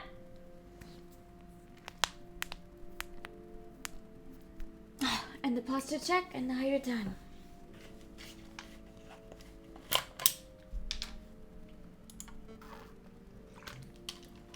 Do you resent me for killing your friend? I guess. Yeah, I resent you, madame. Severin Cocorico was a good man. He was more than good. He was one of the most virtuous men I've ever met. When you killed him to justify some petty grudge, France became a much darker place. I'm going to see to it that you're punished to the full extent of the law for each and every one of your horrific crimes. And when you're guillotined at the Place des Austerlitz, maybe then France will reclaim a slit of the light that you stole. Wow, Sparrison, that's harsh.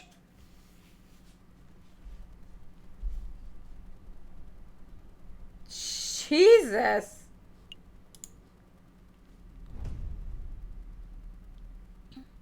This is Chateau Crinier? Wow, it's completely destroyed. I think this is where the foyer was. Yet back people have died. This game's a lot darker than I realized. I mean, this is because this is the end where we don't speak up. There's also one where we can speak up. I'm not sure if he survives in that one, but... So the main hall must be the big pile of charred rubble over there. Must have been one heck of an explosion. How many gunpowder kegs were used? Aha! A lawyer! Ah! Rubinho, don't sneak up on me like that. Wait, shouldn't you be doing community service at the Louvre? Nope. After my time, now I'm free to follow my passion. Your passion of scaring people? No, bird brain. My passion of wartime photography. See, when I heard the massive explosion last week, I knew that I could get some juicy action shots. I was one of the first on the scene. Juicy action shots? Haven't you heard? Photographs of violence, death, and mayhem all make for great photograph opportunities. Classy. Don't judge me. People will pay big money for this stuff. Art galleries, newspapers, lawyers. Speaking of which, where's the partner of yours, the big guy? We don't work together anymore. Really? That's unfortunate. I managed to get this great photograph of the event and I figured if he was attached to the case, he might be interested in it. Hey, I'm working on this case, show me. You are? Really? Alright then. This is your great photograph? It's blurry. I can't make anything out. Well, yeah, I need at least a 30-second exposure for a good picture. It's not my fault that stupid people move around and ruin it. What good is a blurry picture to me? I can patch it up if you want, draw over the blur, add some details. No, no doctoring, bad Rubinho. Jeez, look, you lawyers are a confusing bunch. Look, this is the only photograph of the event. Do you want it or not? I'll take it. Fine, fine, I'll take it off your hands. Whoa, I didn't say you could have this for free. 20 francs. 20 francs for that garbage. 20 francs for this work of art that I could sell to a collector for 10,000 francs? You're robbing me blind at 20. 10. Nah, no bartering. 20 or no photograph for you. Fine, I'll take it. Right, here's your money, you thief. Here's your photograph. It's a pleasure doing business with you, buddy. Now, if you excuse me, I have a crime scene to examine. Yes, that is indeed a big pile of rubble. Does Inspector Voletti really expect me to throw through this wreckage for clues? I'll be here all day and night. If you're looking for gold and valuables, forget it. Looters picked the place clean within hours after the explosion. I'm not here for gold, I'm looking for clues. Sure you are. Well, either way, there's nothing left of value here. Can I make a suggestion? From one body to another? Try the garden. The garden? The explosion disintegrated the whole front of the house, but the back was pretty much untouched. So if there are any clues left, I'd wager that would be the place to look. Oh, thanks Rubinho, that's a big help. No, I was hoping for a tip or something. Yeah, well, fuck you. Huh, Rubinho was right. This place is practically untouched. It's almost identical to when I was last here. Well, I guess it's time to go clue hunting. The statue's a little quiet. Maybe he's just a little hoarse. The statue's innately beautiful, wouldn't you say, Falcon? Hey, Falcon, I have a joke. A horse walks into a bar and... Never mind. I still don't like these little cherub people. They can't be trusted. This was the spot where Monsieur Granby was killed. The bloody patch is no longer sticky, but a stain remains. The fountain is still running. I wonder who pays for the maintenance costs. I can't quite see inside the top basin from here, but I can't imagine there would be another mystery cigar. Take a look. Take a look. Could hurt to look, I suppose, but I refuse to get my feet wet. There's something dangling out the top. If I stand on my tiptoes, I can just about reach it without falling in. I did it! It's a scrap of paper. It looks like it's been torn off something. I see some writing. It's a little smudged from the water, but I can still read it. Let's see. Sparrison, believe in yourself. No way! This message is for me! Did Falcon write this? Did he leave this message here because he knew I would check the fountain? But that means... Did Falcon play a part in the explosion at Chateau Crinier? Oh man, so many questions! I should definitely stash this away. It might be a key piece of evidence in a trial.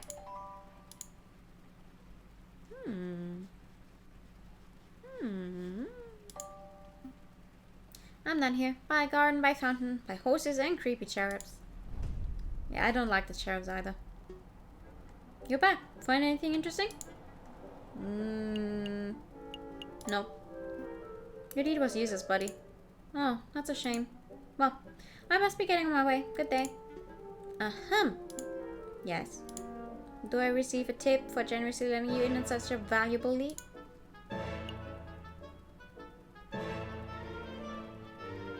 Sure, here's a tip. You can quickly remove the skin from potatoes by boiling them for a few minutes and then dunking them in cold water. That's actually a great tip.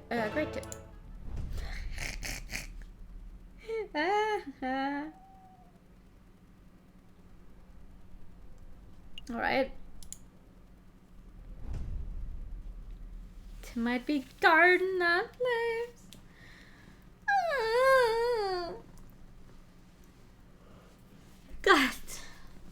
God.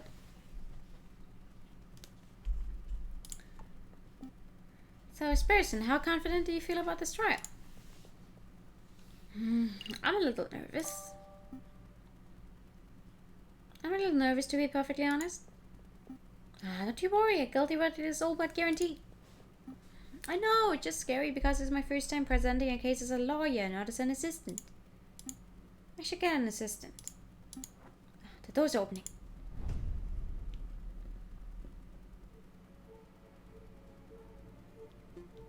Alright, settle down, everyone, settle down. Is the prosecution here?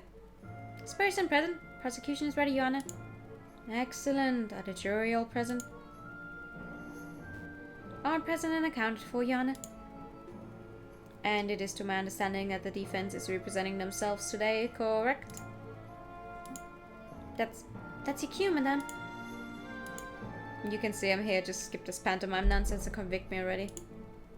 Now, we have a procedure to follow, madame. Let's do this right. Fine, yes, I, Leonie Beaumont, am here. Very good. Now, defendant, you are being accused of 3 crimes. First, you are charged with the murder of Severin Cocorico, the well-respected and benevolent prosecutor who worked for this very court. A benevolent prosecutor? What a joke of a phrase. Silence, if you please. Second, you are charged with conspiring to incite a rebellion. And we shall have our rebellion. I said silence! Order! Your third charge is for the murder of Dame Catelyn de Mio. Sure, why not? Your Honor, I have no doubt that the defendant is guilty of the first and second charges. In fact, I myself bore witness to the murder of Severin Cocorico. I could even deliver a testimony of the events. That won't be necessary, I confess. Silence from the defense, please. Continue, prosecutor. As I was saying, those two charges aren't to be contended. In my mind, they're clear as day. But I would like to address the third charge in this trial session. The bombing of Chateau Crenier and the murder of Dame Catelyn. I plead guilty. Not just to the murder of Dame whoever, but to all three charges. Plead whatever you like, madame. I don't believe that you played any part in the attack. You were in jail at the time of the incident. You couldn't have possibly had the means to even issue an order to a lackey. To help me uncover the truth, I call the investigative officer, Inspector Volerti, to the witness stand. Inspector Volerti, please approach the stand and recite the oath. Just what are you playing at, Monsieur Sparrison? What am I playing at? This was intended to be a straightforward trial. Why are you dragging this out with needless pedantry?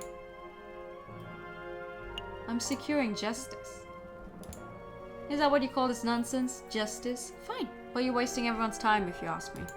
Whatever. Let's get this over with. I, Inspector Justice Volerti, swear to speak without hatred, without fear, to tell the whole truth and nothing but the truth. Excellent. On to the questioning. Now, Inspector, why do you believe that Madame Beaumont is behind the bombing of Chateau Crenier? Is it not obvious? Because she has a crystal clear motive. The Madame wants a rebellion. By killing a prominent bourgeois figure in a dramatic manner, she stirs up tension between the classes. A motive? That's all you're going by? No! Your mistake! It hurts. Obviously not, I have evidence too. You have evidence that Madame Beaumont was behind the bombing? Real evidence? You didn't tell me about this before the trial. I didn't think it would be necessary to tell you. How was I to know that you would drag this out? Enough bickering, you two. Inspector, present your evidence. Very well, Your Honor. This is a poster that was found at the crime scene. It was crudely fastened to a pillar around 50 meters from where the explosion occurred. You will all burn for your sins. The message is no doubt intended as a declaration of violence, a warning of what's to come. As you can see, the poster was damaged in the explosion and the ensuing fire. The signatures at the bottom are nearly unreadable. Despite this, it is evident that the two names fit the space perfectly. Those names are Fountain and Pierrot. Fountain and Pierrot, the two bar dwellers? I mean, I knew they were rebels because I saw them in the catacombs with my own eyes, but do you really think they did this? Of course, no other names fit the gap, and it's far too much of a coincidence for it to be anyone else. It's true, I can't think of any other names that cleanly fill in the gaps. The inspector's evidence appears to be pretty convincing, prosecutor. Are you done with your direct examination? No, Your Honor, no, I'm not. There's no way that poster was written by Fountain and Pierrot, and I intend to prove it. You're welcome to try, but make it snappy, Monsieur Sparrison. Which game was it? I did find a could-have instead of could-have once. Oh, I've seen my fair share of those. I hate them.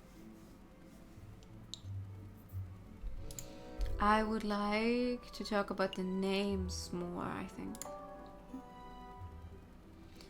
Inspector, you say that Fountain and Pierrot made this poster. There are other possibilities. Maybe Pierrot and Fountain had no part in this attack.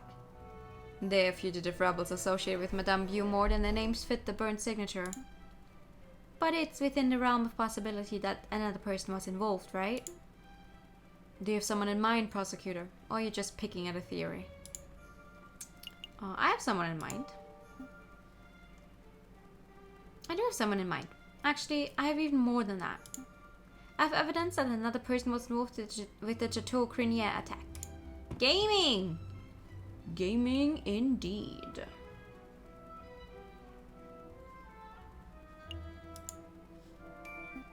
Inspector Volerti, I found this note in the garden fountain of Chateau Crenier.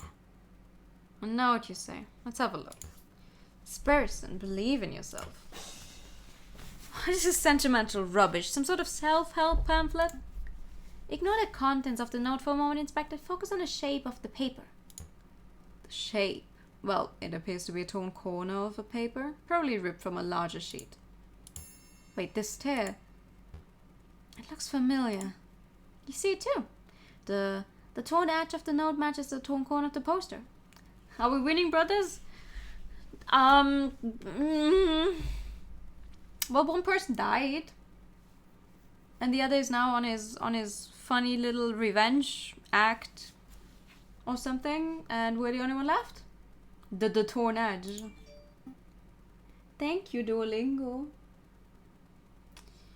What conclusion can we draw from this? I posit that the person who wrote the note is the same person who designed and wrote the poster. That's a reasonable claim, but I don't see anything to indicate who wrote this note. It's unsigned. It doesn't need a signature, Inspector. I know of only one person who would leave a note in a place like that. It's terrible.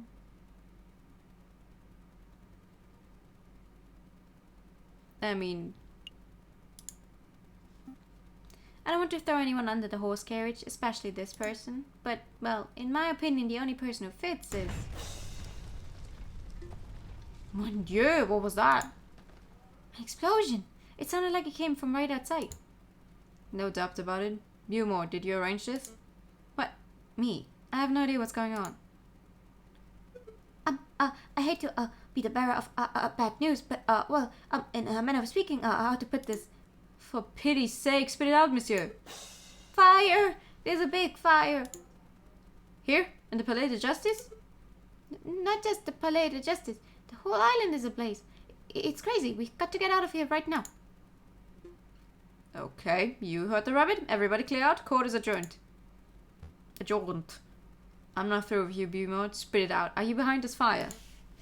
I told you I have no idea what's going on. How? Can you please undo my shackles so I can avoid burning to death? We need to go, Inspector. Don't lie to me, Linus. Is this your plan? Whoops. Hoppala. Is one of your lackeys trying to break you out? Is this the state of the rebellion proper? You're acting ridiculous. I'm telling you that explosion had nothing to do with me. You're telling the truth, aren't you? You honestly played no part in the Chateau Crinier incident, and you honestly know nothing about this fire. Seriously, we have to go, Inspector. Right, let's go. Wait, Sparrison. Undo my shackles, please. You aren't going to seriously let me die here, are you?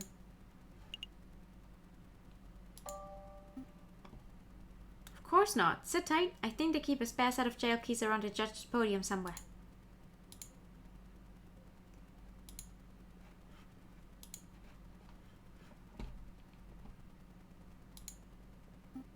I swear it's somewhere around here. Sparrison, for what it's worth, I'm sorry for killing our prosecutor, Cocorico. I would be lying if I said that killing that bird didn't bring me relief. It did. It took a weight off my heart that had been there for years. But I'm starting to think that what I did was... well, it wasn't justice. I don't think it was, at least. I found the key! Take it. Undo your chains and you're free to go. You're letting me walk? Yep. You know that I'm going to take this opportunity to flee the country, right? Sounds good. Try Britain. Or maybe America. I hear America is nice. Why are you doing this? I thought prosecutors were all about punishing the guilty. I don't know much about being a prosecutor, madame. I've only had this job for 4 days, after all. But I do know that Cocorico wouldn't call a person burning to death justice, even if that person were guilty. I'm just following his example. You're following Cocorico's example? Was the Cocorico I saw as a child different to the Cocorico I killed? I don't know. I hear people can change. But we don't really have time for this discussion, madame. Because, you know, fiery, imminent death and stuff. Right. You lead the way. Actually, I'm meeting the inspector out front, so you may want to take a back exit. The inspector would see us both hanged if he knew what I just did. I understand. Then we probably won't meet again. So I suppose this is goodbye. Indeed. Good luck, Madame Bumore. And to you, Sparrison. You are a first-rate lawyer. I'm first rate. Yeah. Good, you made it out safely. Any problems? No. No problems at all. Excellent. Looks like the Herbert was right. Building's on fire from riverside to riverside. We need to get off the island right away. Hold on, Inspector. There's something important I need to tell you. Save it. Our safety takes priority. The fastest way out of here would be via Rue de Accord by Notre Dame. Let's not dawdle, Monsieur Sparrison. On the streets of the Ile de la Cite, panicked people of all ages and classes scurry away from the engulfing fire. Smoke billows out of the burning buildings, enveloping the sky in a dark cloud. This place is in utter chaos. Inspector, slow down. I really need to tell you this. It can wait. It really can. Listen, back in the catacombs, Falcon told me something. I thought he was just saying stupid things because he was angry and stressed. But then with the Chateau Crinier incident and now this, well, I think he might have been telling the truth and... Cut the preamble and spit it out. Falcon told me that he was the Viridian killer. Inspector? Are you okay? I knew it. Run along, Sparrison. Get off the island safely. You aren't coming too? No, I think I'm going to go arrest the Viridian killer. I've hunted him for 18 years and now I finally have my opportunity. You're going to arrest Falcon, but you don't know where he is. I do know where he is. The arrogant Feel the Poot is watching us right now. He is? I don't see him. Like I said, this is my arrest to make, Sparrison. Run along. Inspector. What do I do now?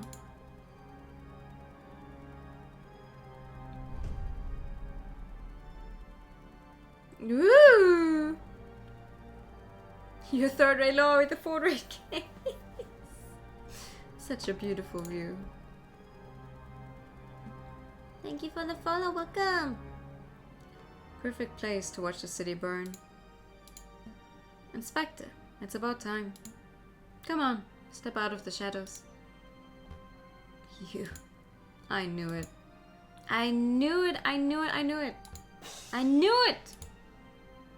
I knew it. Peter Poot means son of a bitch.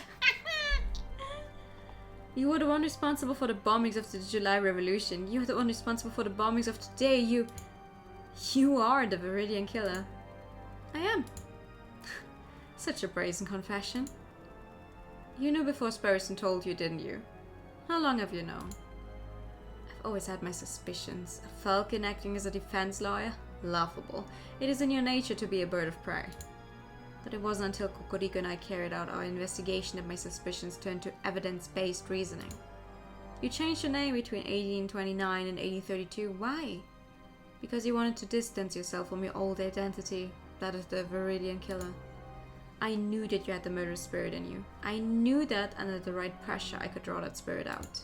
So I created a perfect scenario. You're a fool, Inspector, but I can't fault your intuition. I suppose you wish to arrest me? Of course, I will arrest you, I will have you tried, and I will have you executed in the name of justice. Justice. You talk as if I'm the only one who stands here as a sinner. You, Inspector, are just as guilty as I am. I'm an upstanding citizen. You were the one responsible for severing Cocorico's death. You were the one who ordered for him to undertake a mission that he had no chance of completing. He knew from the moment that you sent him to confront the rebels that he would be killed like a street dog. And for what? To anger me? To make me lash out? Well, congratulations, you succeeded. Here I stand as a Viridian killer. Cocorico is dead and Paris is ablaze. Dozens have died so that you can fulfill your lust for punishing criminals. I've broken no law. I've done no wrong. You think the law defines right and wrong? That's a disgusting level of naivety. Regardless of what's written in the law books, we are both sinners of the worst kind, Inspector. We both deserve justice. So, let us be judged by the way of the ancient regime. Let us settle this through the oldest form of trial known to man. The oldest form of trial. You wish to duel? Indeed. I'm sure that you bought a pistol. I bought one of my own. This is a farce. I'm not going to duel you. I'm not going to give you a choice. On a count of 5, I'm going to turn and shoot. You can participate or you can be killed. You really are the monster I expected you to be, Viridian Killer. Count. 1. Oh! You want me to shoot early? So hi, Leary. No, I'm a noble person. Wait. 2. Wait. 3. Wait. We said on the count of 5. 4. Wait. 5.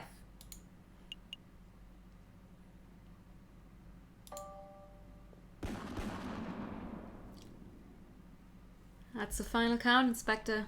Why haven't you turned to shoot me? I see, I misjudged you.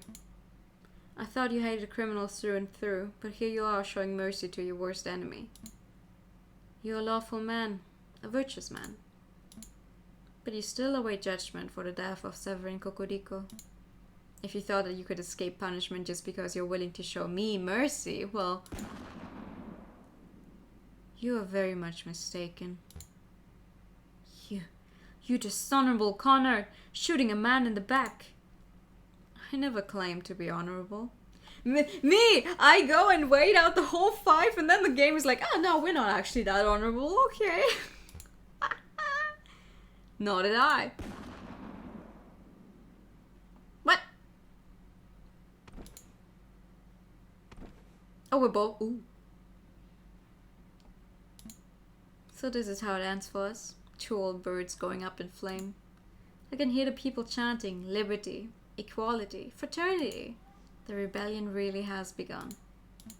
Now this isn't right. I can't leave things like this. Inspector, I have a confession. I'm not the Viridian Killer. Yes, I bombed Chateau Crinier. I did that to get revenge on an enemy of mine. And yes, I set the city island on fire to spite you. But the real Viridian Killer, the one who maimed you in the July Revolution 18 years ago, that wasn't me. I have no idea who that person is. Did you hear me, Inspector? Oh, you're already gone. Maybe it's for the best that you didn't hear. Truth is overrated anyway.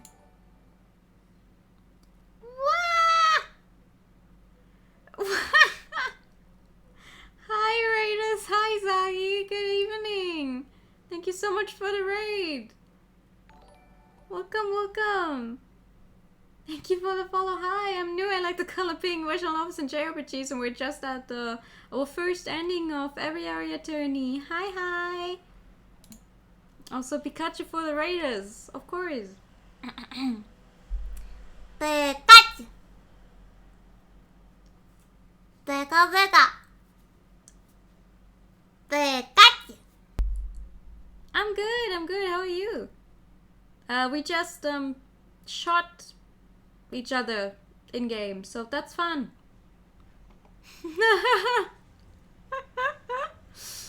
This is it. This is my time to go.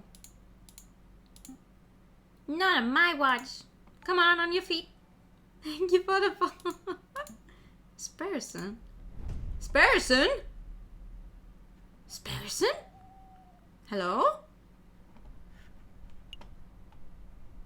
Oh, the hospital. Yay! Thank you for the follows. Welcome. How is he, doctor? Physically, Falcon's injuries are pretty minor. Just some minor burns and a superficial gunshot wound. But mentally, I think he will need a little time. I see. Don't fret. This hospital has the best mental health care in all of Europe. We'll do everything we can to put him right. Thank you, doctor. Can I speak to him? Sure, that's no problem at all. Actually, you should take him for a walk by the river. Maybe that'll do him some good. Wait, so we're not actually the... Huh? Hi, Sparrison. Hi, Falcon. Feeling okay? Yeah. Don't worry, I haven't gone loopy. It's a relief. Come on, let's take a walk. What's happening? So, it looks like the rebel uprising was successful. The Prime Minister fled, the King was booted out the country. France has a new and scary future ahead of it, doesn't it? Yeah, I suppose so. I wonder how the best mental health care at the time compares to now. I mean, this was in 1800 something, right? So, wasn't this a time where they would just fucking give you a shot of morphium and be done with it? I hear Judge Maxime granted you a full legal license. Yeah, I'm a real attorney now. Congratulations on order. You must be proud. I am. Have you decided what kind of law you're going to specialize in? Going to be a defense attorney? Going to be a prosecutor? I'm going into contract law. No. I think we would be better suited as defense attorneys. I'm going to be a defense attorney. Like you, I suppose. A defense attorney, huh? Suits you. You think so? Yeah. You're good at playing the hero. I think we've made enough small talk, Falcon. There's something serious we need to discuss. The bombings. Only Inspector Volerti and I knew that you were behind the attacks in Chateau Crinier and the courthouse. Only he and I knew that you are the Viridian killer. So with him gone, it's just me. I see. Do you plan on turning me in? No. Why not? It's difficult to say. I'm still trying to get a handle on this justice monarchy. Right now, I don't know what's right or wrong. Are you a murderer? Should you be in prison? I don't know. This whole thing is a mess. I find myself asking, what would Cocorico do? Probably give a stupid Voltaire quip. Guess. Listen, Sparrison, I want to thank you for not turning me in, but I think I'm going to stay at the hospital for a little while. Or maybe a long while. You can call it a penance if you want. I understand. Damn it. Yeah, I probably could, but I won't. You don't want to be free? Of course, I want to fly away more than anything. But some birds need to be kept caged.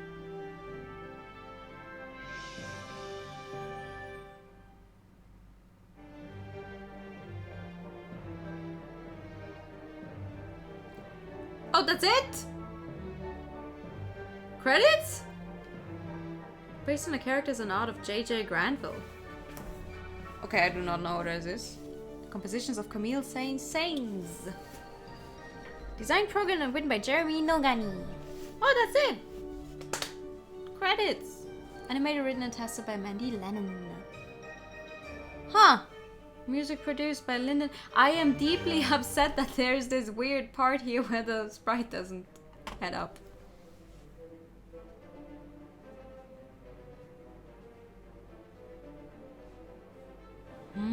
Special thanks to all the patient Kickstarter backers. Of course it was a Kickstarter game. This game wouldn't have been possible without you. Huh. Extra thanks to the Internet Archive and Wikimedia comments. Oh. Finn. Finn, you say? I doubt that, though.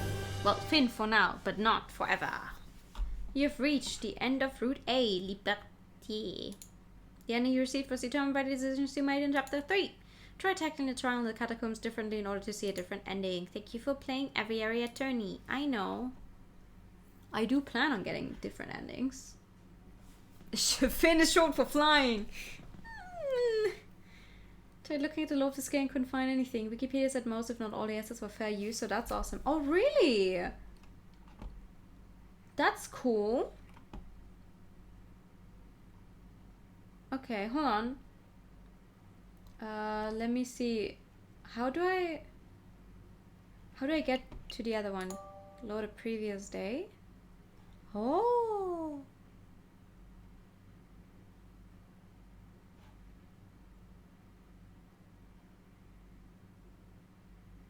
Uh-huh.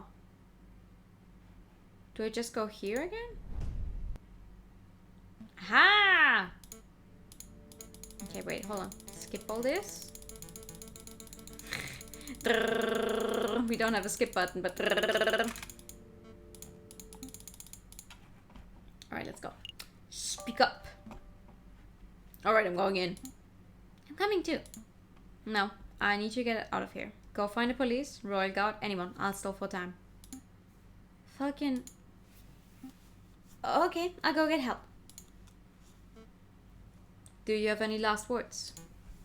Just pull the bloody trigger and be done with it. Wait! Wait! Wait! Wait!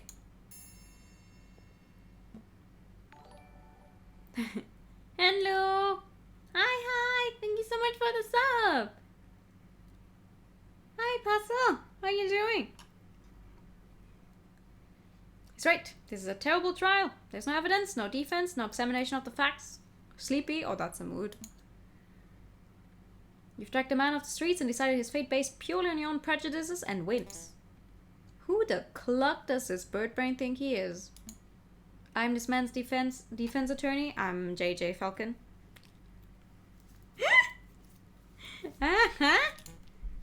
JJ, what are you doing?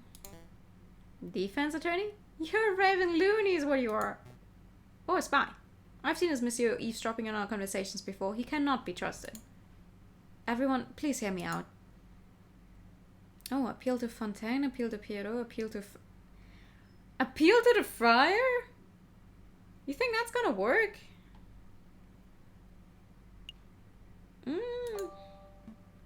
Friar Remes, you're a man of God. Surely you don't approve of this sort of mob violence.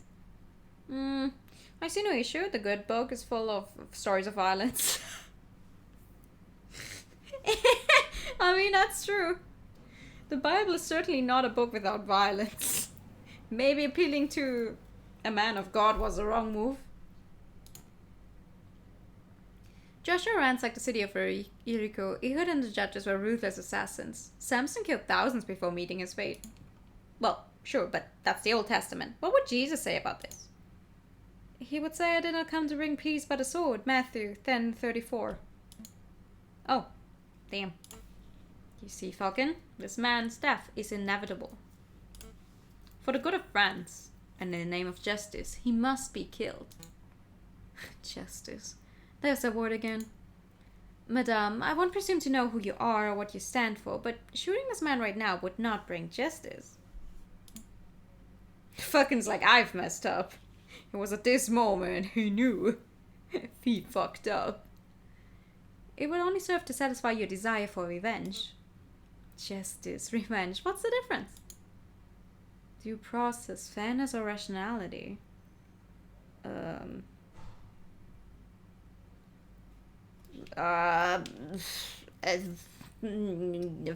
Fairness? Fairness, madame. Justice offers the accused a chance to defend themselves. It ensures that both sides are treated as equals. My father was not treated as an equal. Then maybe this is your opportunity to be the better person. Madame, surely you aren't entertaining the words of this heathen. Fine, Falcon. We'll play this your way. We shall have a formal trial for the murder of the croc, monsieur. Excellent. Shall we head back to my office and file the necessary papers? Don't take me for a fool. You walk us right into a trap. We shall have the trial right here and now. Right here? In the catacombs? It is good a place as any, I suppose. We'll be needing a judge. I volunteer. No, thanks, Piero. We're trying to form a courtroom, not a circus. No. Just go see how the security's doing, Piero. We don't want any more spies wandering in. Radio. Perhaps I can help, madame. You know that I'm a pious man, after all. Okay, Remus, you can be our judge, and I will lead the prosecution. What about a jury? With due respect, I don't trust your peers to be impartial. Look around you. As we speak, we are being watched and judged by countless dead men and women. They shall be our jury. I don't think that's how it works, ma'am. That may work as a metaphor, but in practical terms? In practical terms, it is me you have to convince, Falcon. Convince me that this bird is not guilty. After all, I'm the one who holds the gun. Well, it looks like we're ready to get started. Ahem! The trial of Severin Cocorico is underway. He stands accused of the murder of the man known as the Croque Monsieur in cold blood. Madame Beaumont, please explain the details of what happened. On a scale of 1 to 10, I would rate him as totally screwed. Well, we're not dead yet, so it's going alright. Very well. Last night at the stroke of midnight, 2 gunshots were heard on the Rue de Montmusée. However you say that. Pierrot alerted us and we managed to arrive before the police did. On the scene, I saw the man known as the Croque Monsieur, a good friend of ours, lying in a pool of his own blood.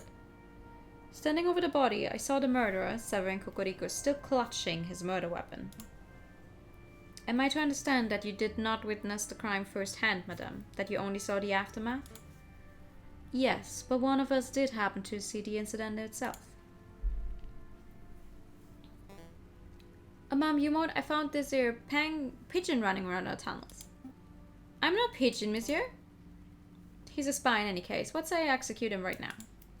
It's alright. He's with me. With you? He's my assistant.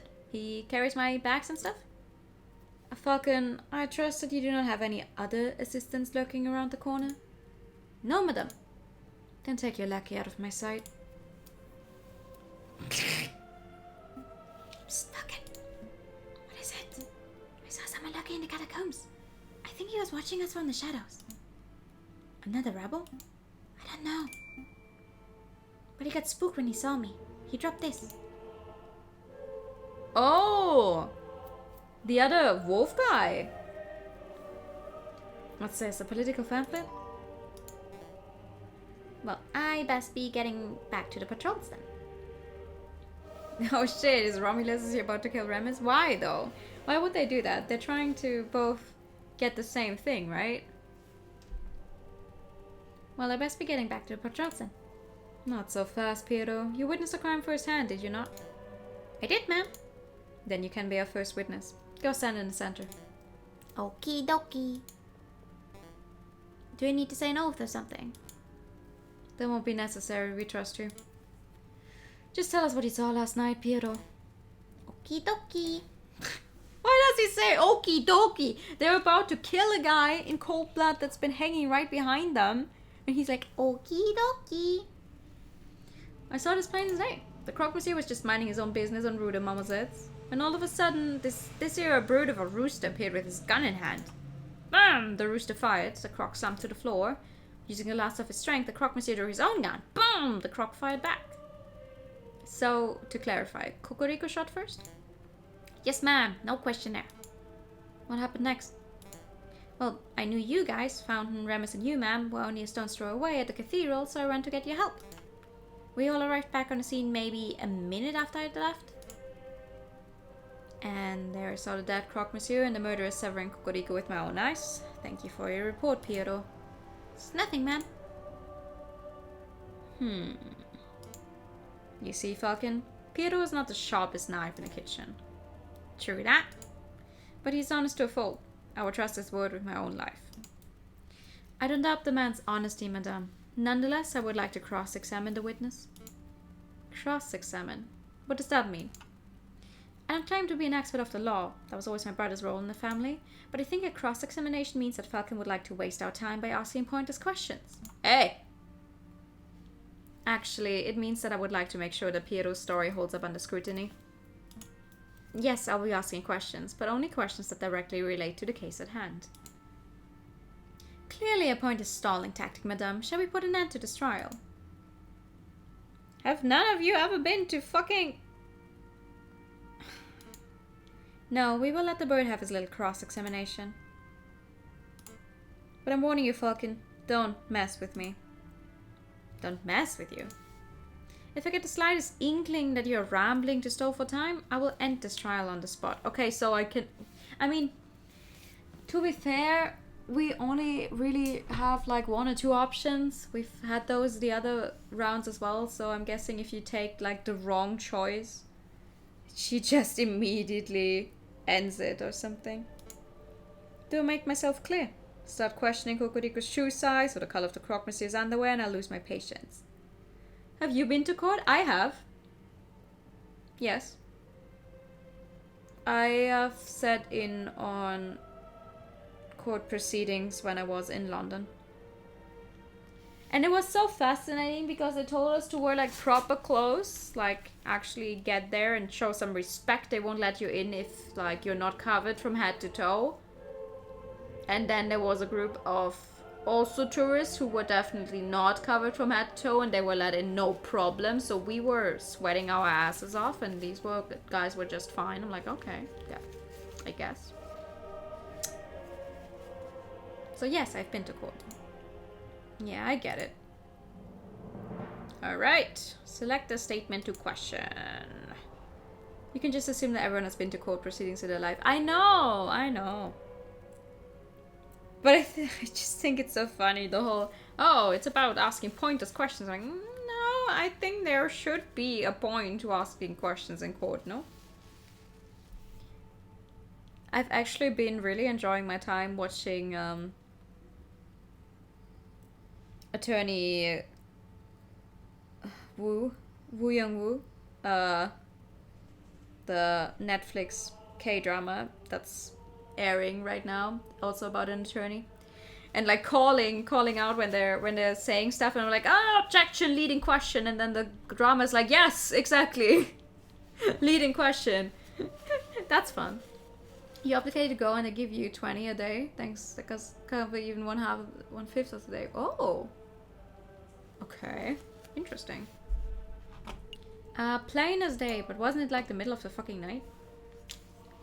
You claim that you saw the incident as plain as day. Yep, plain as day. The crime occurred at night. Piero, I would like to remind you that this crime occurred around midnight. In February, on an overcast moonless night in an unlit alley. What's your point? It would have been too dark to see. So dark that you could not possibly have correctly identified the people involved. Hey, I swear I saw what I saw. Hold on, Falcon, you slipped up. I did. You say that the alley was unlit, but I distinctly recall there being lanterns over Rue de Mademoiselle. Yeah, but that one is broken. I found glass shards of that same fucking lamp there being broken. Oh, that's right. We live in La Ville Lumiere. There's a gas lamp on every street. You're right, Madame Beaumont, and there are street lanterns over Rue de Mademoiselle, but they wouldn't have been any good. For they are broken. The street lamps over Rue de Mademoiselle were broken. They're completely non-functional. As proof, I represent the glass shards that line the alleyway. These shards originate from the panes of the broken lamps. And I've still got the holes in the sole of my shoe. Double proof. Those glass shards could have come from anywhere. You could send one of your underlings to see the broken lamps for themselves if you want. And waste more time. I think not. This sounds like a stalling tactic. Excuse me, Madame Beaumont. I don't remember whether the street lamps were or were not broken, but I do remember that we had to use a torch to light up the scene. Hey, whose side are you on? I'm just saying, Falcon might be right. It was particularly dark, so it's possible that there weren't any lit street lamps. The Light City? Ooh. Are you saying I'm a liar? I thought we were buddies. Stop quibbling, both of you. Maybe the lamps were broken. Maybe they weren't. It doesn't matter. Try somewhere every day we can go for weeks. It really depends on the type of trial. What the fuck? Okay. I know that Piero's testimony is accurate because I personally saw the roost at the crime scene 1 minute after Piero did. 1 minute? That's plenty of time for the real murderer to escape and for a passerby to stumble upon the scene, is it not? Technically it is. You must acknowledge that it is a possibility. I acknowledge nothing. There is an inkling of doubt. You know that there's a slight notion that Piero may be misremembering what he saw. Don't badger the prosecution, Monsieur Falcon. I wasn't badgering. On to the next witness. Madame Beaumont, do you have anyone in mind? I do. There's someone among us, who is something of a gun connoisseur. A man who knows everything there's to know about the craft of weaponry. Oh, that's me again. Shut up, Piero. Get off the stand. Yes, ma'am. I call Fontaine forward. Very well. Now, Fontaine, is it true that you're a gun specialist? Well, I hate to brag, but yes, I know about guns, their mechanics, their beauty. Have you heard about the revolver mechanisms America's developing? Wonderful stuff. Fontaine, let's stick to the guns that were found at the crime scene. Tell us about those. Oh, right. Waiver. This is the gun found on Severin Cocorico's person at the time of arrest. It's a standard issue percussion-locked Chateauroux gendarmerie pistol, 24cm length, 50mm caliber. Lots of police and soldiers carry these dull things. It's a gun that says, I'm a reliable man of the law. That sounds like a Cocorico. Does it? Cocorico's always told me that the riding crop was his self-defense weapon of choice. It's strange that he had a gun in the first place. And this is the gun found on the Croque Monsieur's corpse, clutched tightly in his hands. It is a turnover pistol, double-barreled, ivory handle, 20cm length, 30mm caliber. This is an exquisite and highly customized gun. It's one of a kind. Whoever used this weapon knew their stuff. The Croque Monsieur was a legendary arms dealer. It's no surprise that his personal weapon would be something so flamboyant. But what's really fascinating about the Croque Monsieur's gun is the ammunition. See, the bow of the pistol has been fitted with a set of grooves. Please stop, Fontaine. I didn't call you up to hear you show off your gun knowledge. Tell us what you uncovered when you examined the Croque Monsieur's bullet wound. Ah, right. Well, a lead bullet was embedded in the middle of the Croque Monsieur's sternum and appeared to have a straight angle of entry. So, in other words, the Croque Monsieur was facing his killer when he was shot. That's right. The other interesting point was that the Croque Monsieur's outer clothes were singed. This typically only occurs if a person is close enough to a gunshot to be directly burned by the gun's muzzle flash. And how close does a person have to be burned by a muzzle flash? Less than 3 meters, I would say. 5 at the very most.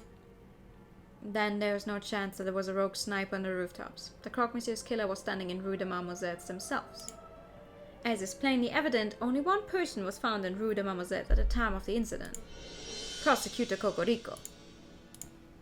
Well said, madame. I think you just unequivocally proved this bird's guilt. Not so fast. I would like to cross-examine the witness. I don't think so. You're overstepping your bounds, Bert. No, actually, I have every right to a cross-examination in a court of law, but, I mean, that probably will not hold because this is not a proper court of law, but... Let the lawyer try, Remus. When he fails, there will be absolutely no doubt to anyone in the room that Cocorico is nothing but a bloodthirsty murderer. Alright.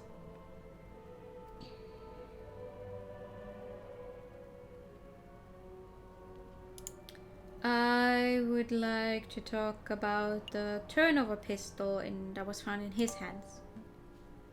Fontaine, about the Croque Monsieur's turnover pistol. Tell us about the ammunition? You were about to say something about the gun's ammunition before Madame Beaumont cut you off. Could you give us the details? Oh, great. Now he'll never stop talking. I'm glad you asked, Falcon. See, as you probably know, most bullets are just small, round lead balls, right? But that was the case here. This particular weapon uses an advanced, iron-tipped, aerodynamic, carefully grooved... Actually, it would be quicker if I just show you. Take a good look. This is an iron-tipped mini ball. It's a very rare, top-of-the-line technology. Before last night, I had never seen one of these in person before. Like I said before, the Croque Monsieur was a legendary arms dealer. It only makes sense that he would have access to the latest weaponry. Where did you find this bullet, Fontaine? In the turnover pistol's chamber. Hold on, I'm confused. I thought the Croque Monsieur fired his gun, so how is it possible that his gun was still loaded with a bullet? A turnover pistol is double-barreled. This means that it can hold 2 bullets at once, ready to be fired in quick succession.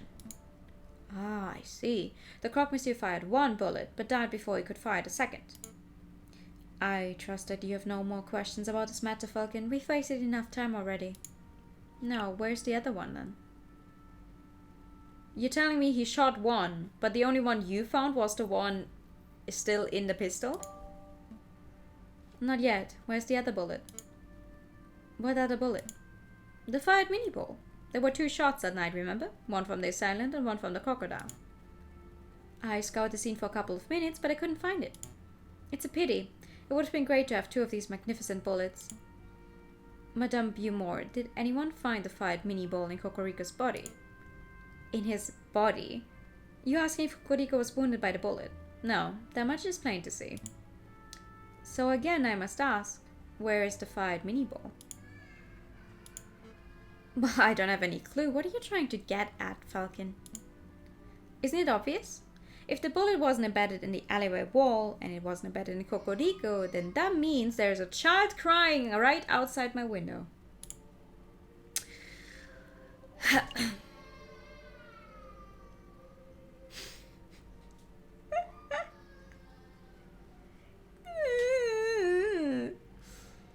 It hit the murderer. The bullet hit the murderer. The real murderer? It must still be embedded in whoever attacked the croc, monsieur. A ludicrous notion. It makes perfect sense. The double barrel turn of a gun, the missing bullet. Fine, I'll humor you. Let's say that a bullet did indeed hit the real perpetrator. What of it? Well, it's only been a few hours since the shooting. Presumably the person will still have the bullet lodged in them. Find the person with the unique iron mini ball embedded in them and you find the real murderer. That's reasonable, but we don't have time nor resources to search every citizen of Paris to uncover an injured gunman. You don't have to search everyone in Paris. I believe the murderer to be someone in this very room. Oh, you think we have a traitor in our ranks? I do. This was obviously a planned attack. Someone invited Cocorico and the Croque Monsieur to the same place at the same time in order to create a setup. Only someone with a rebel's connections could engineer such an event. This is ridiculous. Are you really saying that someone in this room was shot last night? That's clearly untrue. A bullet wound can be concealed. Perhaps if you all were to take off your shirts. No.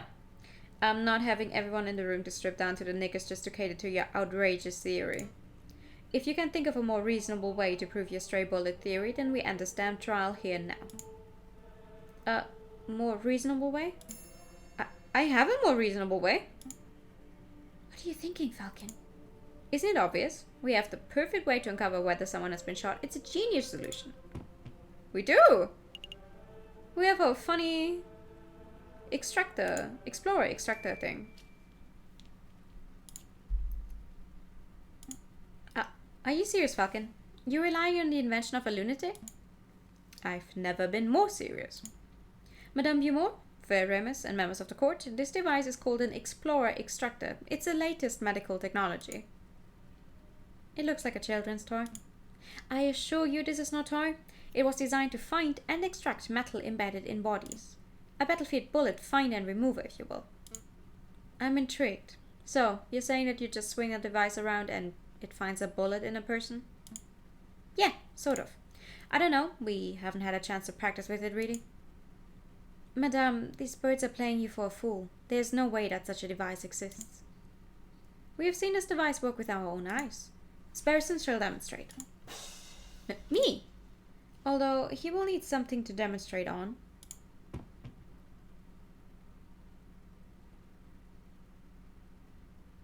I mean, the ball?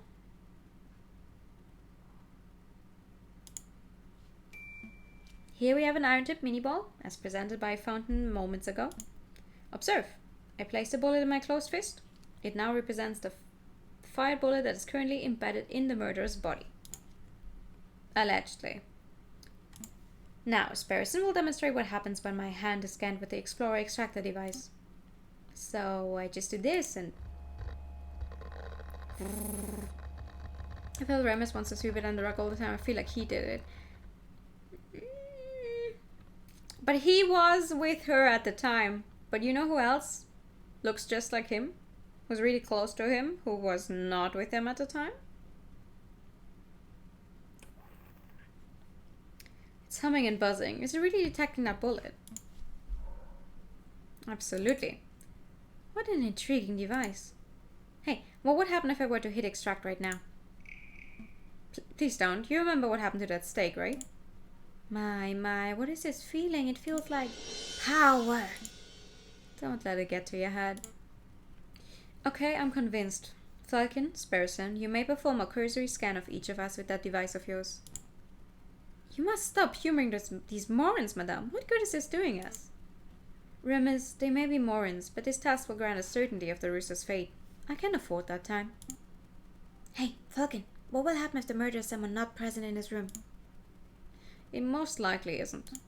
What? I'm stalling. Fucking... Get a move on, you two. I really must express my displeasure that you're going along with this farce, Madame Beaumont. Let us end this trial right here now. You can't get the justice you so crave. Don't worry, Remus. My patience for this bird brain is wearing thin too. When this asinine scheme of his fails, he will face the consequences. Lucky Bird, scan the rooster first. He's the prime suspect after all. Okay.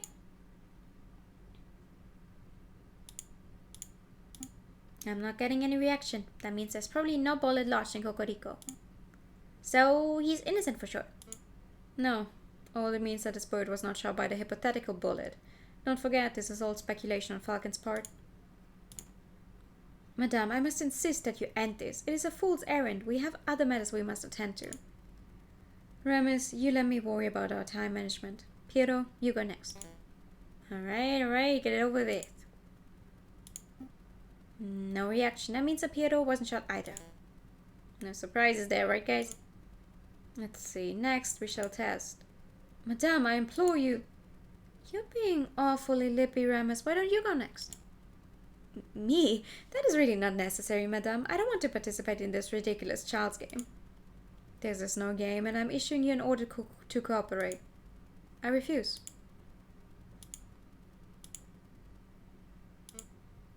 Piero, please restrain Remus. With pleasure, ma'am.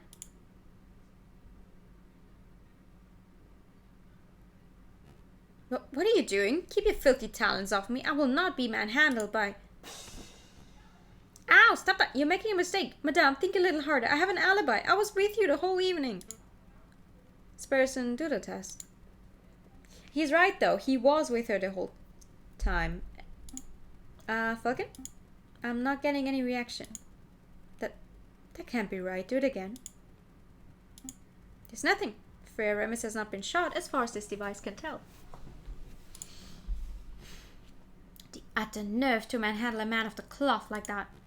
As I sat on the floor, Madame, I was with you and Fountain for the entire evening. I could not possibly be in two places at once. I know someone who looks just like you who's not accounted for right now, though. It's true. You were sitting in my line of sight exactly when the murder was supposed to have taken place. As was I. Right. Fountain was sitting with us too, so that rules him out. And I know that I didn't perform the murder, obviously. Which means that every suspect has been accounted for. I know it's Fontaine, but I'm gonna keep calling him Fountain, I don't care. Go sit down, Lecky. Your job is done. You realize what this means, don't you, Falcon? Your little test failed. Your hypothetical bullet theory turned out to be unsubstantiated speculation. Pure guesswork. Shall we enter trial, Madame? Wait. There must be someone we're not accounting for. I just know it. There's someone else who could have been the shooter. Where is he? Where is he? There he is. Fair Remus, how's your brother? The man named Romulus. My brother? He was forced to flee the country by our oppressive government. You and I know that that isn't true. Your brother's still in France. In fact, I think he's lurking in these very catacombs right now. An absurd notion. Your theories are getting more and more outlandish, Falcon. Where's your evidence? Oh, I know. I can answer this one. This. I found this in a catacomb tunnel. An introductory guide to the cult of reason. Thank you, Sparrowson. Now, for Remus, does this pamphlet look familiar to you? No, I've never seen it before in my life. Are you sure? Are you sure it doesn't belong to your brother Romulus? No, there are many cultists in Paris. Maybe it belongs to one of them? Falcon, I'll take your word that your lackey found this pamphlet in the catacombs. But Remus is right. You have no evidence that the man known as Romulus is the one who dropped it. This pamphlet could have been dropped by anyone. It could even have been dragged in on the sole of Piero's shoe for all I know. Wouldn't be the first time. Actually, Madame, I know for a fact that a pamphlet belonged to Romulus and I can prove it. Because I have another one. Yeah, this is the one Sparrowson found. And this is the one that was signed. Right? Right? I need to show them the signed one. A little while ago, while visiting the Louvre, I saw a man who looked very much like Romulus handing out pamphlets. As you can see, the pamphlet from the Louvre is identical to the pamphlet from the catacombs, except for one important detail. Romulus signed the Louvre pamphlet himself. No way, my brother wouldn't do something so foolish. Do you see? Right here on the cover page, that is Romulus' signature.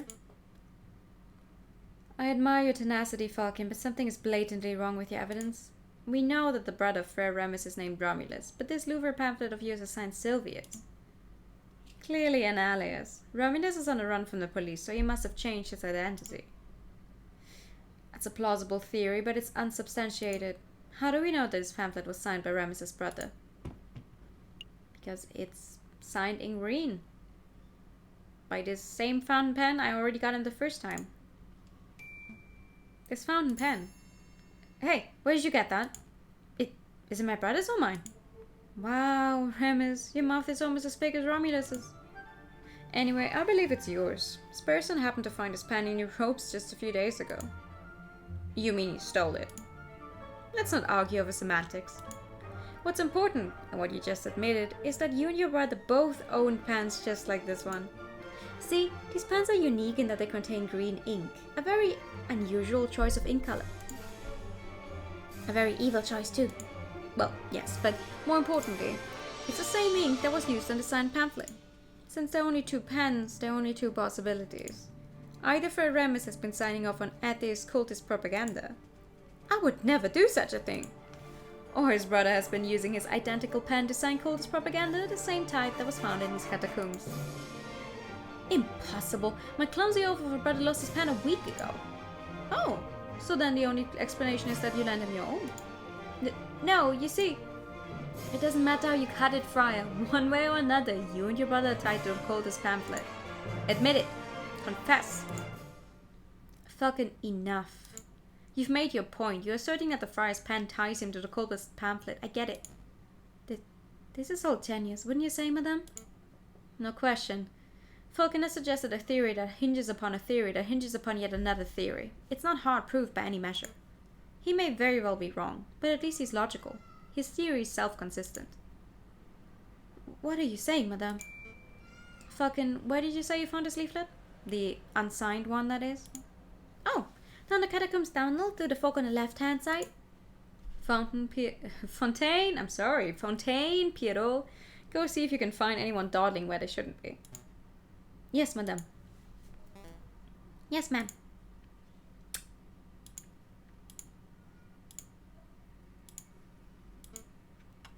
In a moment, one or two things will happen. Either Pierrot and Fontaine will return empty-handed, in which case I have no choice but to execute Cocorico. And then I would have to execute you, Falcon, and you, Sparrowson. Us? Not because of what you've seen tonight, although that's admittedly a problem, but because your lies would be treasonous to our new republic. Thank you for the idle time in the past. I didn't sign up for this. Or Pierrot and Fontaine will return with a prisoner in tow, in which case we would be free to cut Cocorico down and skedaddle? Surely not, madame. You're not going to let this three just walk free after everything that's happened here. Remember what this rooster did to your father. Hold your tongue, Friar. If it turns out you've been deceiving me all this time. Mum, you moored. Look who we found. Ow, stop shoving me. I can walk myself. Uh-oh. Uh-oh. Well, we really do have a ghost in the catacombs. Introduce yourself, Wolf. Very well, mademoiselle, my name... Madame. Right, madame, whatever. My name is Silvius. Don't you mean Romulus? That alias isn't fooling anyone, your honor. Right, alright. I'm Romulus, twin brother of Remus, and a loyal servant to the rebel cause. That's the whole truth. He's telling the truth, madame. Long live the Second Republic, right guys? I have a lot of questions, both for you, Romulus, and for you, Remus. I don't appreciate being lied to. It seems that you have your hands full, so we will just be taking our leave. Not so fast, Falcon. Your theory is still unproven. If it turns out that Romulus has no bullet in him, then you would have no evidence that implicates him of the Croque Monsieur's murder. Cocorico would still be the prime suspect. But bullet in me! What are you guys on about? Spare me, Fontaine. Hold him down. Hold me down? Ow! Sparrison, do your test. I'm on it. Ho ho ho ho! It's buzzing. It's really buzzing around his shoulder. I see blood. There's definitely a bullet wound there. That's an old bullet. An old war wound. I got it fighting in Bulgaria in 36. Obviously a desperate lie. My brother's being completely honest, madame. He's a veteran. He was shot in battle. You know I could just extract the bullet right here now. That would remove all doubt. And absolutely shoot his shoulder to shit if you do that? Oh my god, yes, do it. Extract that sucker, Sparrison. Wow! Sucked it out like a pip from a grapefruit. Oh hey, look at that. If I'm not mistaken, this is one of my newfangled bullets, right, Fontaine? There's no mistake. This is an iron-tipped mini-ball, just like the one in the Croque Monsieur's gun. Do you realize what this means, madame? It clearly demonstrates that Romulus confronted the Croque Monsieur before Cocorico arrived. This is undeniable evidence that Cocorico had nothing to do with the crocodile's death. You're right. I made a mistake. I haven't forgotten what the rooster did to my father, but this bird clearly had no part in the killing of the Croque Monsieur. Therefore I cannot honestly call him an enemy of the Second Republic. Your friend is free to go. Fontaine, cut the rooster down. Right away, madame. Thank you, madame. For what? For giving us an opportunity to show you what justice looks like. Before you asked what the difference is between revenge and justice, and I replied fairness. Well, I don't know if this trial was perfectly balanced, but you let us present our side of the argument uninterrupted. It was fair. Piero and Fontaine will help carry your friend to the tunnel entrance. We're on it, madame. Will you be okay by yourself with the two wolves? These toothless old dogs? I think I'll manage. Of course.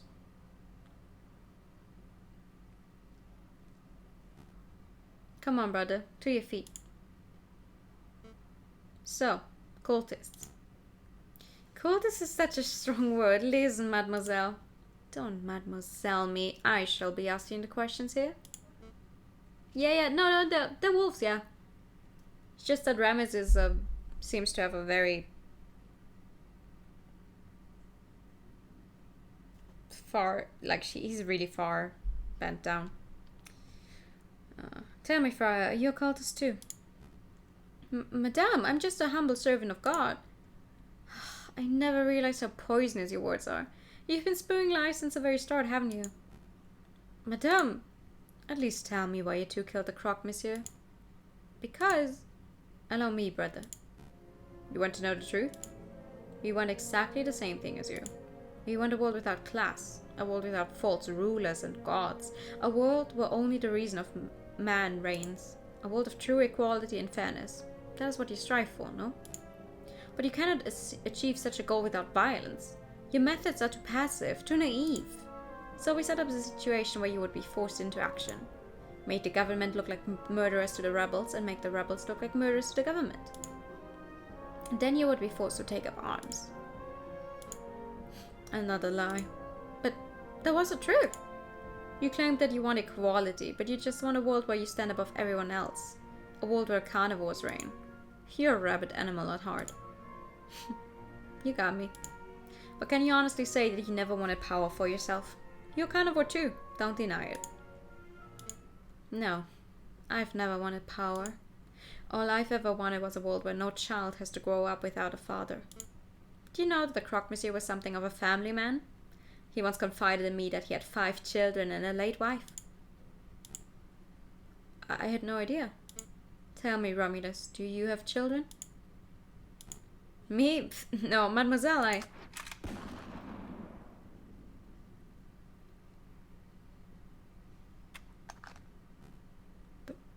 Brother. As for you, Friar, get out of here. You aren't going to kill me? I ought to. You're the worst kind of person. A man who'll cling to any ideology to claw his way higher. But I know that you weren't the one to pull the trigger on the croc, monsieur. Maybe there's a slither of goodness left in you. Go.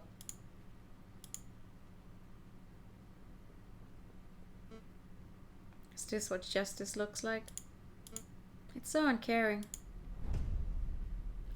Jesus Christ!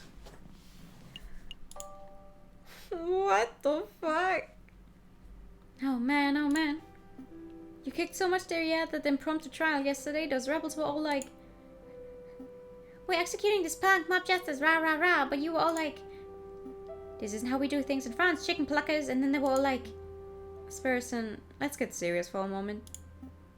Serious? You just pulled off the craziest lawyering move in the history of French law. We should be celebrating. We don't have time to pull out the champagne. Didn't you see the anger in the rebels' eyes? Didn't you feel the tension in the air? We're just days away from violence breaking out into the streets. Oh yeah, I guess another revolution might be around the corner. But what exactly can we do? We already told the police everything we know. Unless... You're not thinking of arming yourself to the teeth and fighting the rebel forces yourself, are you? What? No. You watch far too many action operas. I was thinking of preparing a legal case. A case? For whom? At the core, all historical revolutions sent down trials. A nation's rulers are tried and held accountable for their crimes. But you saw the horrendous trial that took place last night. Nobody cares about due process when emotions are running high. Regardless of the outcome of the revolution, we need to make sure that everybody has an equal opportunity for justice. That makes sense. So what's the plan? We head to Quenel's tavern and hand out some business cards?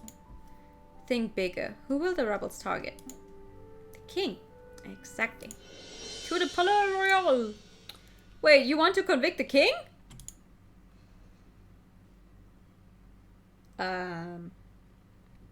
Falcon and Sparrowson rushed to the Palais Royal to arrange a private audience with the king. After filling in a pile of forms, the two are led to a waiting area. Are you here to see the king? That's right. Okay, take a number and wait to be called. Take a number? Yep, just wait your turn. More fools who have come to see the king. Let me guess, lawyers? That's right, how do you... Hey, I know you. You're the Prime Minister, Monsieur Gazot. Oh, wow, you're right. Sparrowson, it's an honor to meet you, Prime Minister. Spare the formalities. You two are here to offer the king legal aid, aren't you? Yep, we're going to offer him assistance for the upcoming rebellion. Let me give you a word of advice. Don't bother. Excuse me? The king doesn't take kindly to any form of criticism. He buries his head so far in the sand that one could swear he's an ostrich. One would think that 7 assassination attempts would be enough for a man to learn that he's detested. With all due respect, Prime Minister, I think the King of France is mature enough to not let his ego get in the way of senses. So one would think. 24! That's us. It was a pleasure meeting you, monsieur. Good luck. You'll need it. It was 2 words of advice. 24, calling number 24. Good day, Your Majesty. Good day, messieurs. Can I help you with something? Oh, I probably should have prepared a speech beforehand. That would have been smart, huh? Just wing it. Right, let's see how to start. Your Majesty. What I'm about to say is of the utmost importance. Please listen closely. Okay, I'm listening. Murder's about to go down. There's a storm on the horizon. Rebels are plotting your downfall, and many believe that a serious uprising is imminent. Imminent, you say? Goodness. We humbly offer our aid. We're sure that such a pitiful revolt will blow over in no time at all. Nonetheless, we would like to humbly offer our aid as lawyers. We may be of great use to the throne in this troublesome time. I think I understand. You do? I understand that you're a pair of con artists attempting to screw a self-made bourgeois out of his hard-earned cash. You have some nerve to even imply that my people hate me. I'm the citizen king. I'm beloved by all. Beloved kings tend to experience few assassination attempts. Back. Have these 2 crooks thrown in jail. Maybe that will teach them a thing or two about respect. Right away, Your Majesty. You can't be serious. Oh, he was serious. Well, this is another fine mess you've got me into. There's no need for the attitude, Sparrowson. We won't be in here for long. Once we receive a court hearing, the judges will no doubt dismiss our charges instantly. And how long will it take for us to get a court hearing? Tell me that, Monsieur Smarty Pants. A week or so, I'm guessing? I can see why that may be a problem. The revolution could be in full swing by then. What to do? We could try escaping. Don't be ridiculous. Nobody's ever escaped from the concierge before. That's not true. Romulus literally escaped from the prison. But nobody has ever locked a genius person and his witty lackey Falcon into the same jail cell before. It's an absurd suggestion. Got any better ideas? Okay, let's break out of prison. Fantastic! Let's break out of prison! A fireplace has been bricked up, so escaping up the chimney isn't an option. There's a bit of scrap metal in this hole. I think it broke off an iron shackle. We could dig through the stone wall with this. See, it's all scratchy. That may actually work if we had a decade or two. So that's a maybe on the stone digging scheme? Well, I'll keep it in mind in case the king decides to go all Count of Monte Cristo on us. A ledge! Give me a leg up and I can grab on and shimmy my way over somewhere. Let's be honest, Sparrowson. Neither of us have the physical prowess to shimmy anywhere. Look, Falcon, a loose brick. We could wait for a guard to transfer us to some place, sneak up behind him, and then we get a death sentence for murder. I think not. Let's search a little harder. There's a little dent here. One of us could hide. Hide? What would that accomplish? Well, a guard would eventually come in and be like, where's the other prisoner? And then we use the momentary confusion to push him over and escape. Do you really think an experienced guard would be confused by a prisoner hiding in a little hole in the wall? We can do better. Really? I thought that was a pretty good idea. Anything else? Nothing? Damn. I give up. So soon? Yes, trying to escape from a notoriously inescapable prison wasn't the smartest plan we have ever devised. Well. That voice. Oh! That voice, the condescending tone. Just what are you two bird brains doing? Severin, are you alright? Yes, I'm fine. The injuries I sustained were mostly superficial. The doctor advised me not to do anything strenuous anytime soon, but he gave the all clear for returning to my job. So, tell me, why did I get a memo informing me that JJ, Falcon, and Sparrowson were being held in a consistory for treason? Treason! It's all Falcon's fault. Naturally. I figured that if a revolution is inevitable, then we should do our best to ensure that the uprising proceeds in an organized manner. The less bloodshed, the better. Okay, so what did you do? We offered the king our assistance. We said that we would defend him in court if and when such a need arises. Well, we didn't quite use those words. This isn't the first time the king has set someone in prison for something so pointless. What a pig-headed fool. Consider your charges dropped. Alright, let's get out of here. Hold on. You've got my interest with this idea of yours, a bloodless revolution. You're absolutely right in that, if the king is captured, the citizens will devolve into an unruly mob of animals. We should prepare for a formal trial. No, we should preempt it. We? You're going to help us? Of course, this isn't a task that can be handled by two birds alone. What do you mean by preempt, Severin? We go on the offensive. We charge the king with crimes against the French people before the rebels can even act. We can do that? We can certainly try. I'll start building a case against the king. My argument will be focused on the king's gluttonous and irreverent official policies, his lack of commitment to socio-political promises, his overall ineptitude and irresponsibility on all facets of his duties as a monarchical ruler, and obviously his denial of universal suffrage. Obviously. How am I supposed to defend the king from all that? You can't. If you try to argue with logic and facts, this hypothetical trial will inevitably result in a landslide guilty verdict. So, I suggest that you take a different approach. Appeal to the king's character. Try to win people's hearts with tales of the beloved Citizen King. He hasn't been called the Citizen King for like 10 years. It was just a suggestion. But consider this, you don't need to win the case. You just need to make a strong enough argument that the trial is fair. All that remains is ensuring that the king can be peacefully brought to the courthouse when the protests start to turn violent. That's a job for the police and the royal guard. I'll inform Inspector Voletti of our plan so that he can prepare accordingly.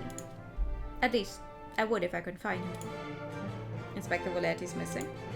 Apparently, he's taking an informal leave of absence since Wednesday. Hold on, fucking. One thing eludes me. As you probably figured, Inspector Voletti had me perform an investigation into your past. He thought you were the Viridian killer, as crazy as it sounds. And, well, I'm sorry for doing that. It was quite invasive of me, but I can't help but wonder. Why did you change your name around 8030? He is a tsundere, isn't he? Because I was ashamed, I suppose. I had a family name to live up to. My grandfather was something of a successful lawyer. So when I turned up to my classes at law school, people would gawp at me. They would say, wow, you have big shoes to fill and your grandfather would be proud. But I was a terrible law student. Mediocre at best. I knew that deep down I would never be half the man that my grandfather was. Fascinating. I had no idea. Who was your grandfather, if you don't mind me asking, Falcon? It doesn't matter. At the end of the day, he was just another overly opinionated rebel who died in the old revolution. I see. Well, let's not dilly-dally any longer. We have duties to carry out. Right, we're going to find anecdotes and we're going to defend the king whether he likes it or not. Woo! Alright. I guess we just start from the top. I need a drink though.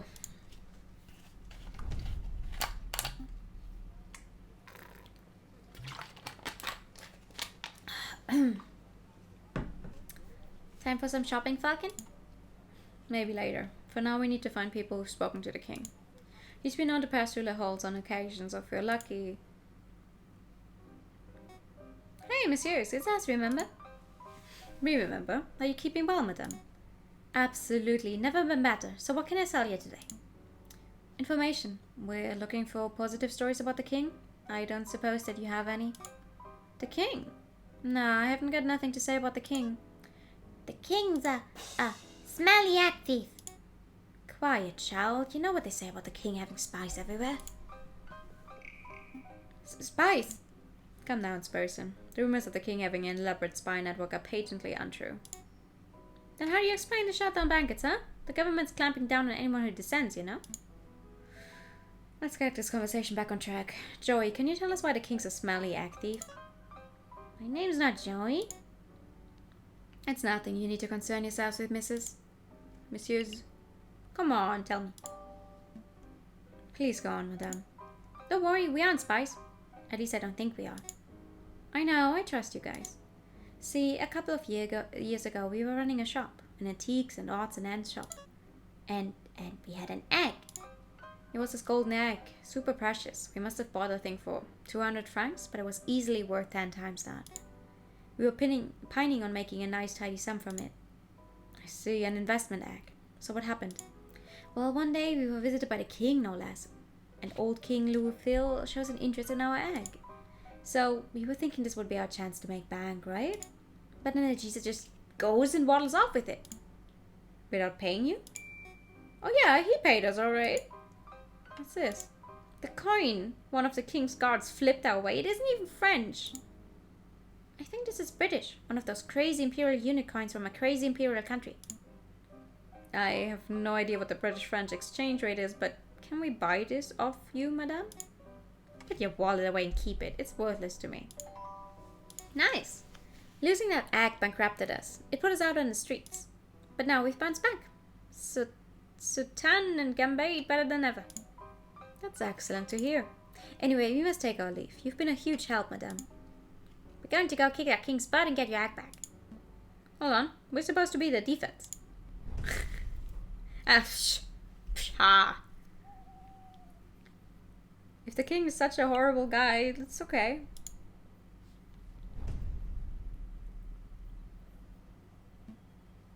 Monsieur Kingsley, we need your help. Finally, it's about time someone around here appreciated my skills. Your fishing skills, right? The term is angling, wise guy. This has nothing to do with fishing. Let me cut the preamble. We're looking for people with positive stories about the king. Would you happen to have any? Stories, huh? You came to the right guy. I have a whale of a story for you. I am going to throw this fucking guy in the Seine and drown him.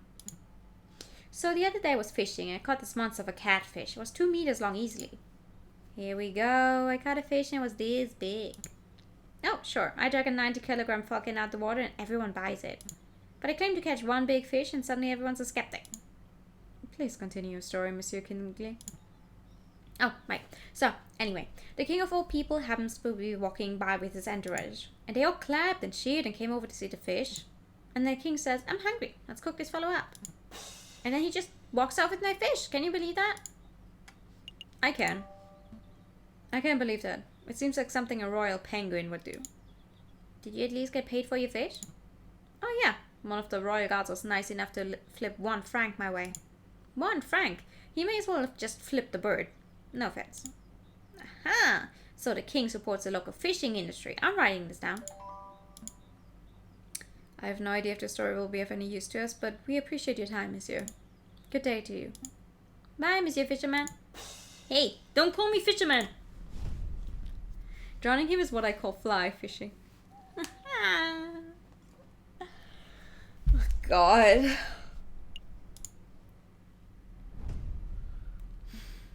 Okay, here we go. Nathan never lets us down for useful information.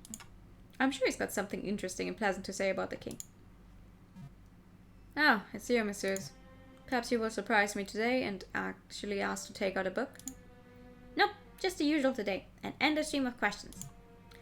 You two need an encyclopedia. Well, go on then. Ask whatever drivel you want to ask.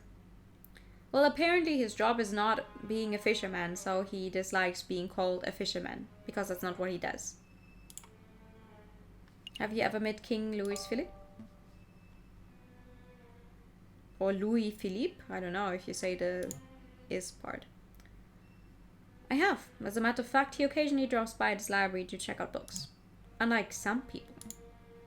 What sort of books does he check out, monsieur? Thick books. I believe the last one he checked out was An Expensive History of the Macedonian Empire. I had no idea that His Majesty was interested in academic history. I'll make a note. King Louis Philippe is a well-read and intelligent man. It must be said that the books are usually returned with footprints on the covers. This leads me to believe the king may just use them to stand on during speeches. Oh. We'll just leave that part out. Was there anything else? Well, I mean, is the king a good leader? From your well-educated standpoint, is King Louis Philippe a good leader, as far as leaders go? Well, I can felt the king's pro-business spirit. The big industry leaders love him. Oh, this sounds promising. Of course, this comes at the expense of everyone who isn't a bourgeois. The world divide is stronger than ever. Maybe not. You can forget about socially progressive policies. The king signs off on all of Guizot's backward-thinking policies. And of course, in terms of leadership and charisma, the king is about as reasonable as a rotten pear. That'll do, monsieur. A simple no would have sufficed. That will be all. Thank you for your time and patience, monsieur. I will look forward to your next round of idiotic questions. I really do. Ha! He's also a tsundere. Oh, interesting.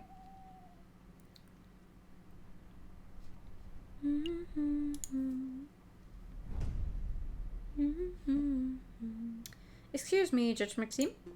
Oh, hello, Falcon. Nice work on the catacombs business. Word has really spread about your impromptu...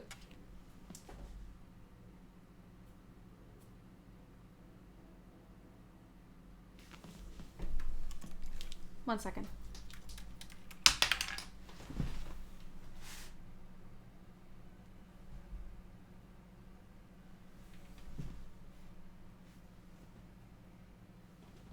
Alright. Weird unidentified noises I cannot place. And where they're coming from?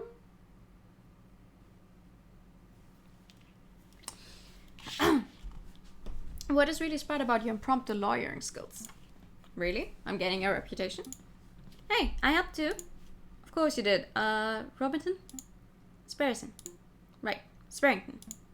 Just Maxime, I don't suppose Monsieur Cocorico has filled you in on what we've been working on since then? No, he hasn't. How to put this? We're planning a trial of sorts. We intend on forming a case against the king. Right, and we want you to adjudicate a trial against the king. Interesting. What are his exact charges? I'm not sure, to be perfectly honest. That seems more like Severance territory.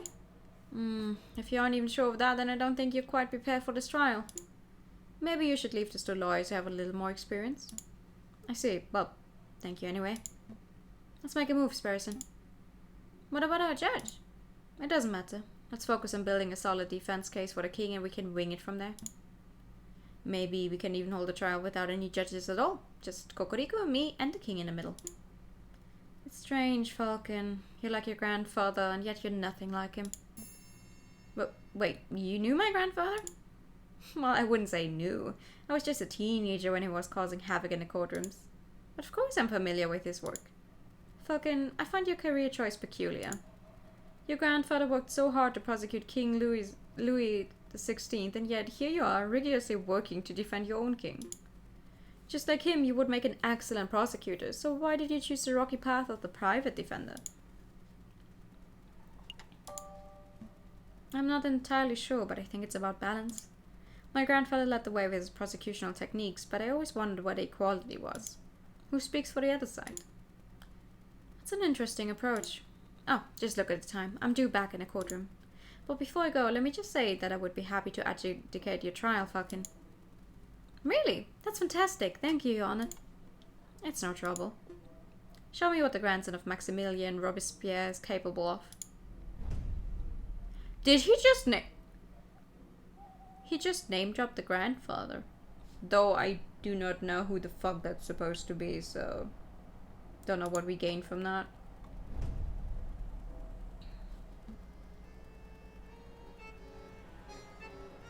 Yeah, I guess. Just a thought I wanted to say. Madame Cornell, quick question. Have you ever served the King of France? Good one, hon. That's hilarious.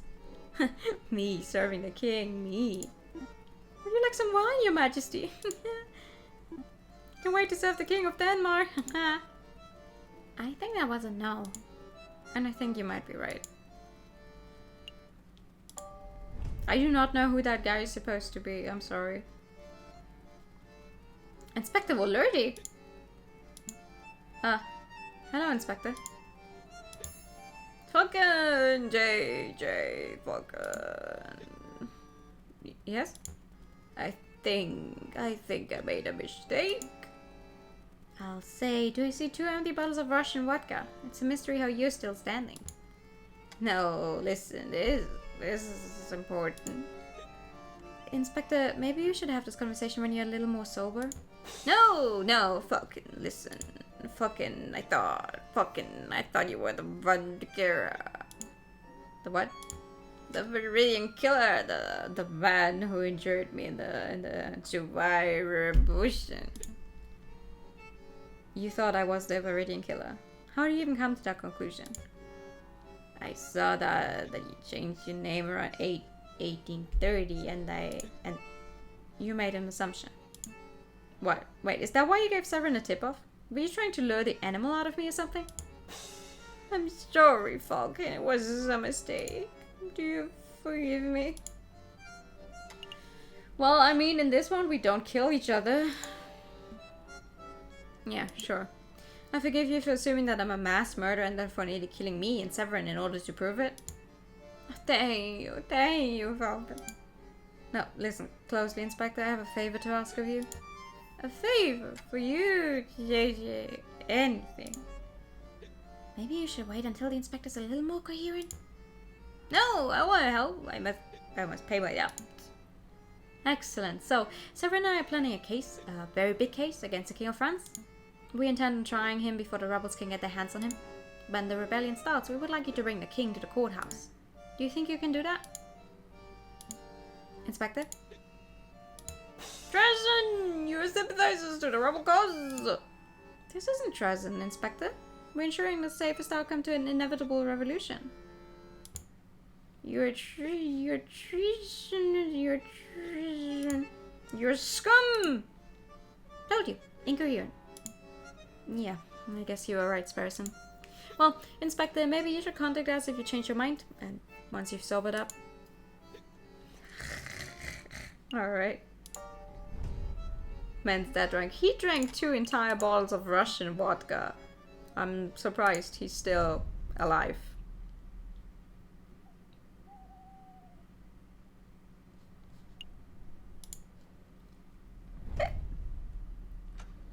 Yahoo! Visitors, Monsieur Vulpes, visitors! Ah, if it isn't Monsieur Falcon and Monsieur Sparrowson, how may I help you two today? We're doing very well, Monsieur, but we don't have much time, so let me cut to the chase. We're collecting positive anecdotes about the king. Would you happen to have any? Positive anecdotes? How curious. As it happens, I've met the king twice. Once, as you know, I was in my Juan Querido persona. Oh, right, of course. I don't think that story will be any use to us. What was the other incident? I can tell you, but there's a price. Are you serious? You're such a money grabber. A fox has to eat, Monsieur. Fine, fine. How much you want? 40 francs sounds good? 10,000. That's a bit much. I don't have that kind of money, Monsieur. No matter. I'm sure you think of some way of repaying the debt. Between that and my medical bills, we should be ready to afford basic things like food by the year. 4,000? Let's not worry about the debt for now, Messieurs. Let me just tell you the story. It was several years ago. 1841, I believe. I was lingering around the Ile de la Cité. I was in pursuit of an investigative lead, so I had adopted the persona and outfit of a sickly beggar. That's when I was approached by a kind-faced man. It was the king himself. He took a 20-franc coin out of his pocket. The king gave money to a sick beggar, or at least someone who looked like a sick beggar. That's great, we can use that. I'm not done, Monsieur. The king took the coin out and said, I know what it's like to be poor. When I was your age, I only had 1,000 of these to my name. Then he pocketed the coin and left. Oh. I make a note. Gave financial advice to the poor and needy. Yeah, you're really making that work, Sparrowson. I hope that anecdote was of some use to you, Monsieur. It might be, but I don't feel that we got 10,000 francs worth of material. I see. No matter, just keep me in mind if you ever see a potential client. We will. Have a pleasant day, Monsieur. Oh my god, this king sounds like a horrible person. Maybe the king is not so much of a good guy. I don't know why you would say that. I cannot see why you would say that. Viva la revolution! What's the plan for the day? Hitting a Louvre? Checking out the halls, maybe? Actually, I was thinking... Severin, how rude. Don't they teach you to not? Not time for bickering, JJ. It's time. Time for what? The trial, you dunce. Already? A large protest has started to form at the Place de la Concorde. Now, I doubt it'll turn into an unruly mob before long. The spirit of revolution is in the air. We must act now. I'm going to start the necessary preparations at the courthouse, so I need to go get the king from the Palais Royal. Can I just say Royal Palace? I swear to God. You want me to drag the king to the courthouse? I'm not even sure that I could drag him from his chair. Use diplomacy, you dolt. I'm sure you think of something. Right.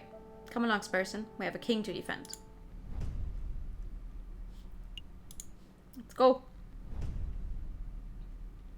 Falcon and Sparrowson rushed across the city. Scores of angry eyes watched the pair's every movement. Cocorico was right. The spirit of revolution is in the air. Outside the Palais Royal, a crowd has started to form. The royal guards watch in nervous anticipation. 3,600 and... Save it, we're number 1. You again. Shouldn't you be in jail? It's no time for that nonsense. Your Majesty, we need you to come with us. Why? There's a trial you need to attend. Well, why didn't you say so? I love trials. Oh, I'm here to give a testimony. Please say it so. As a matter of fact, Your Majesty, yes, I think you will need to give a testimony. Oh, goody, goody, goody. But what are we waiting for? Let's go. Okay, that was easier than I thought it would be.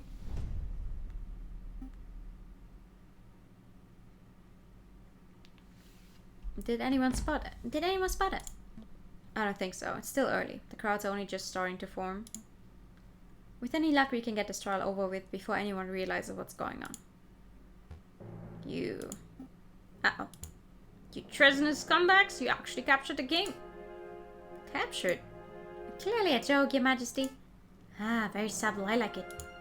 So it's true. You do intend to hold a trial. Your actions are utterly despicable. You're all on the same level as the filthy rebel dissenters. Do you intend to stop us, Inspector? On any other day I would. You're rotten lawbreakers through and through. I want nothing more than to see you tried and punished for your traitorous stances. But I owe a debt to you, Falcon, and to Monsieur Cocorico. So you let us pass? I've ordered for 12 National Guards to set up a perimeter around the entrance of the Palais de Justice. The rebels will inevitably catch word that the king is here. They will try to storm the building, and when they do, we will be ready to hold them off. It's amazing. Thank you, Inspector. Go on before I change my mind. The king wants a cuckoo species of bird. He certainly is cuckoo. No, he's a penguin, though. Alright, settle down, everyone. Settle down. Oh, should I be standing here? Am I in the right place? Well, you are perfect, Your Majesty. Now, is everyone here? J.J. Falcon present. The defense is ready, Your Honor. Severin Cocorico present. The prosecution is ready, Your Honor. Oh, this will be good. I wonder who's on trial. Are the jury all here? All present and accounted for, Your Honor. Everything seems to be in order. The court is now in session for the trial of King Louis Philippe. Oh, that's me! Wait, what? Calm down, Your Majesty. We're simply prosecuting you for a short list of 32 crimes against the French people. What is this madness? Did you set me up to this? Well, yes and no. We're your defense, Your Majesty. I'm so confused. The process is simple. I'll state a charge that's being leveled at you and present my evidence for the charge. You and your defense will then have the opportunity to present their own counter-evidence. I'm even more confused. Just let us do the talking, Your Majesty. We're doing this for your own good. Wouldn't want you to end up like old Louis XVI now, would we? Now let's proceed. Prosecution, present the first charge. King Louis Philippe, you're being charged with neglecting the lower classes of the nation. Your continued support of Guizot's outdated policies have resulted in an ever-growing wage gap. Poverty is rampant. Animals are forced to turn to begging, thievery, and burglary just to survive. How do you justify this vile attitude? Goodness, you're going straight for the jugular, aren't you? I'm a good person. I don't hate poor people. I feel mild contempt for them, certainly, but don't we all?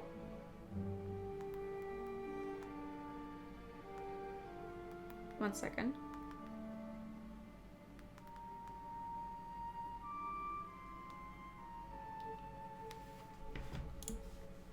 Please allow me to do the talking, Your Majesty. Severin, the king is far kinder to poor people than the general populace has been led to believe. Some would even describe him as a generous philanthropist. Who? Who would describe him as a generous philanthropist? Some would. You're going to have to do better than that. Show me an example. Just one example of the king being generous to a poor person. Ah, okay. This one. The financial advice. I would like to present this story. It's the account of a person who was a sick and starving beggar. One day, this beggar was approached by the king. Did the king offer the beggar money? No, he offered something far better. He offered the beggar financial advice. It's true, I did do that. Where's the beggar now? He runs a successful business that can pull 40 francs from a single client transaction. Amazing. And the ex-beggar attributes the king for his radical transformation? Well, he didn't say so directly, but it was implied. Interesting. Would you mind telling us the name of this person? Should I? Should I be telling the names? I don't think that would be a good idea, right? Something tells me that would not be a good idea.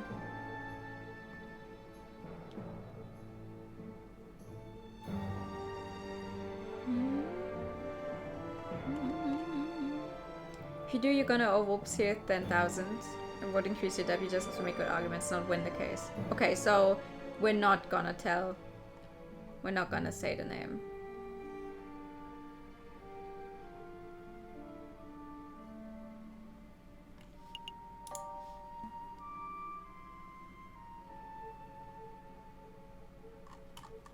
Okay. I would rather not, you know, because of witness confidentiality and stuff. I thought as much. This bag is entirely fictional, isn't he? Or at best, details of the story have been exaggerated to paint the king in a positive light. Let's make no mistake here, no bagger would ever benefit from financial advice issued by King Louis Philippe. Oh dear. Outside the Palais Royal, protesters charge at the building's gates, effortlessly overcoming the royal guards. Oh shit. Looters take the opportunity to overrun and ransack the building. Where on earth is that accursed king? Pierrot! No sign of him, ma'am. Rumor is that he's gonna flood the building, same as Guzar. The Prime Minister and the King both fled before we even started our assault. How is that even possible? Madame Beaumont, I found someone who may be of use. Oh dear. What the stupid Nico went, it's bedtime, I'm doing stuff. Hi, I'm stuff. Yeah. I love that one. A royal guard. Nice find, Fontaine. Speak, duck. Tell us what the king is. Ha! You think me a common turncoat? I would have you know that I'm the mighty officer back. I would sooner die than betray my country. Okay. The Palais de Justice. A couple of lawyers came and took him to the Palais de Justice. That was easy. Pierrot, Fontaine, gather the crowd. We're marching on the Palais de Justice. Justice.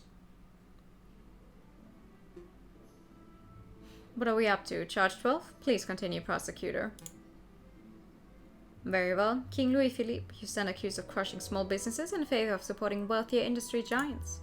Such a nepotic attitude only serves to discourage people from forming their own enterprises. I disagree. As a self-made businessman, the king has constantly shown his support for all businesses, big and small. Another ludicrous assertion from the defense. Prove me wrong, JJ. When has the king ever shown support for a grassroots business?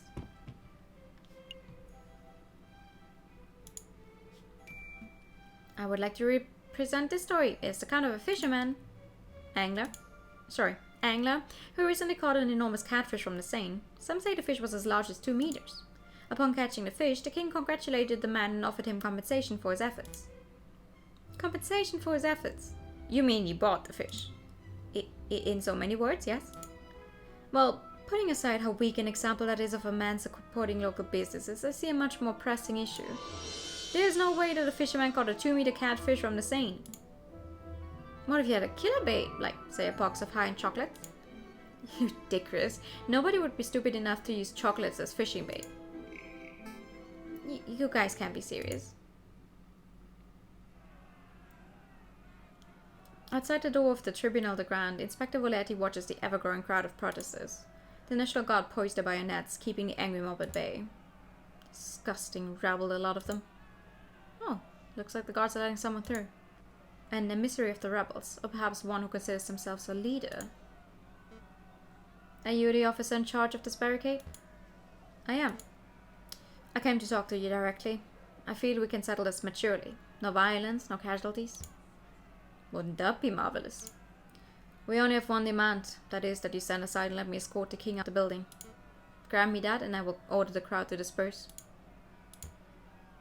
I don't know if this is your first revolution, mademoiselle, but it certainly isn't mine. If your protesters want the king, then I will have to get past the line of National Guards. And I don't think your people have the skill, equipment, or raw numbers to accomplish such a feat.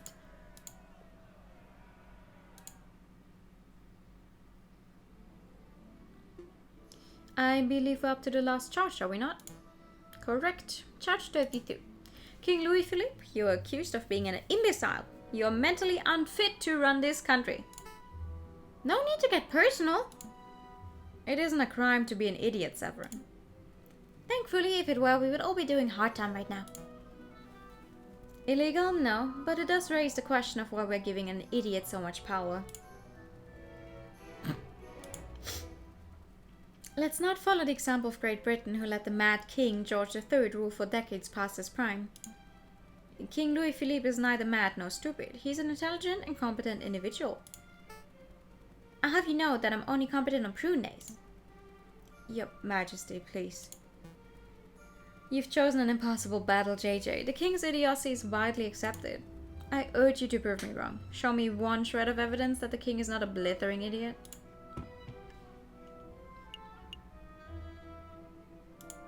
the last one we have. I would like to present this account given by a local librarian. He asserts that the king is something of an avid reader.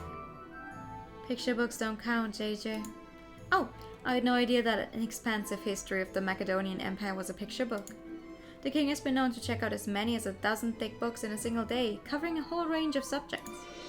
Face the fact, Severin, the king is an educated man. Perhaps a test is in order. That won't be necessary.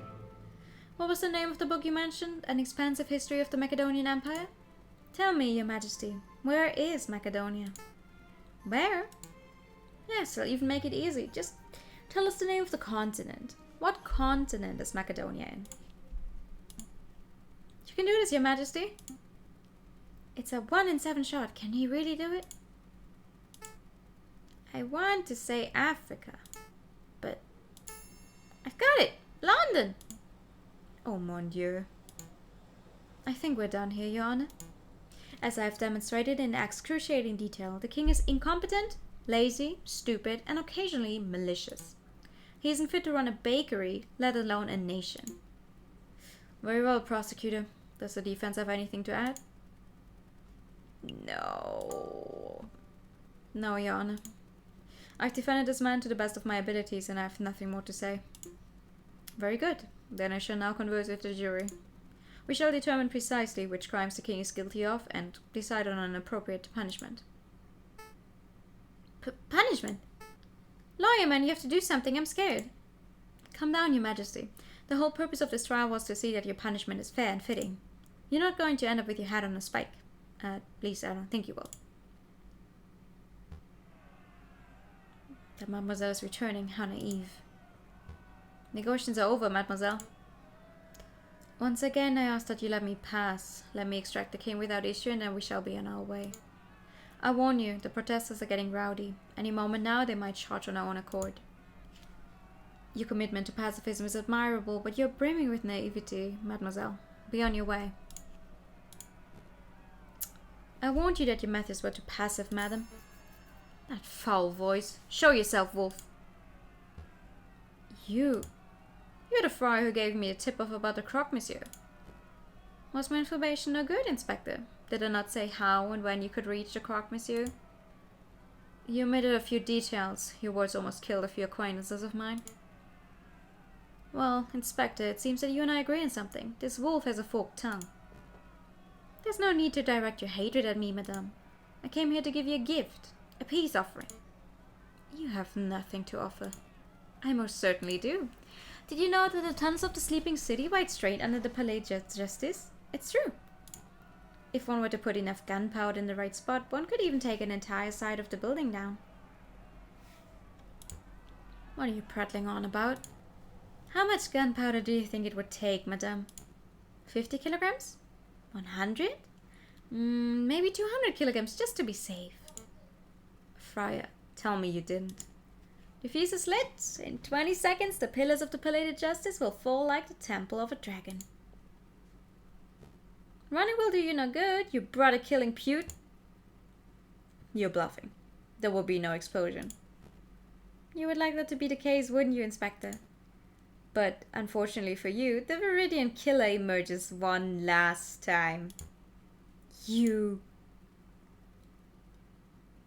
Really? I must congratulate you, JJ. No, fucking. You argued excellently. I'm as unsure of the penguin's fate as you are, but one thing is for certain, you could not have done your job any better. Thank you, Cocorico. After a small amount of deliberation, we have come to a decision. We find the defendant, King Louis Philippe, to be... Mon Dieu, what was that? Explosion. It sounded like it came from right outside. I hate to be the bearer of bad news, but in a manner of speaking, how to put this? For pity's sake, spit it out, monsieur. Rebels! It's the rebels! There was a big explosion at the entrance, and rebels are pouring into the building as we speak. You heard the rabbit. Everybody clear out. Yona, quickly, what was the verdict? Really? In a time like this? There's no better time. Exile! Now get out of here. Court is adjourned. A valiant effort, Falcon, but we're out of both time and options. If the rebels want the king so badly, they can take him. You can say that. The rooster's got a point, Falcon. Let's just turn the king over and let him receive his dues. We've done all we can. No, you two give up far too easily. This person, Cocorico, we're escorting the king to R&M Associates. Reynard's place? What can he do? If anyone has the power to make the king disappear, it would be that conniving fox. Yeah, that might just work. Come along, Your Majesty. Oh dear. Come on, Cocorico. No time to dawdle. I'm staying. For there to be any chance of your ridiculous plan succeeding, someone must stay behind to delay the rebels. Cocorico. Go. I've got this. Good luck. Don't die. That damn wolf nearly killed a lot of us. You're the one harboring the king. It's a pleasure to see you again too, madame. Don't get snarky, where is he? You're too late. The king has long left the building.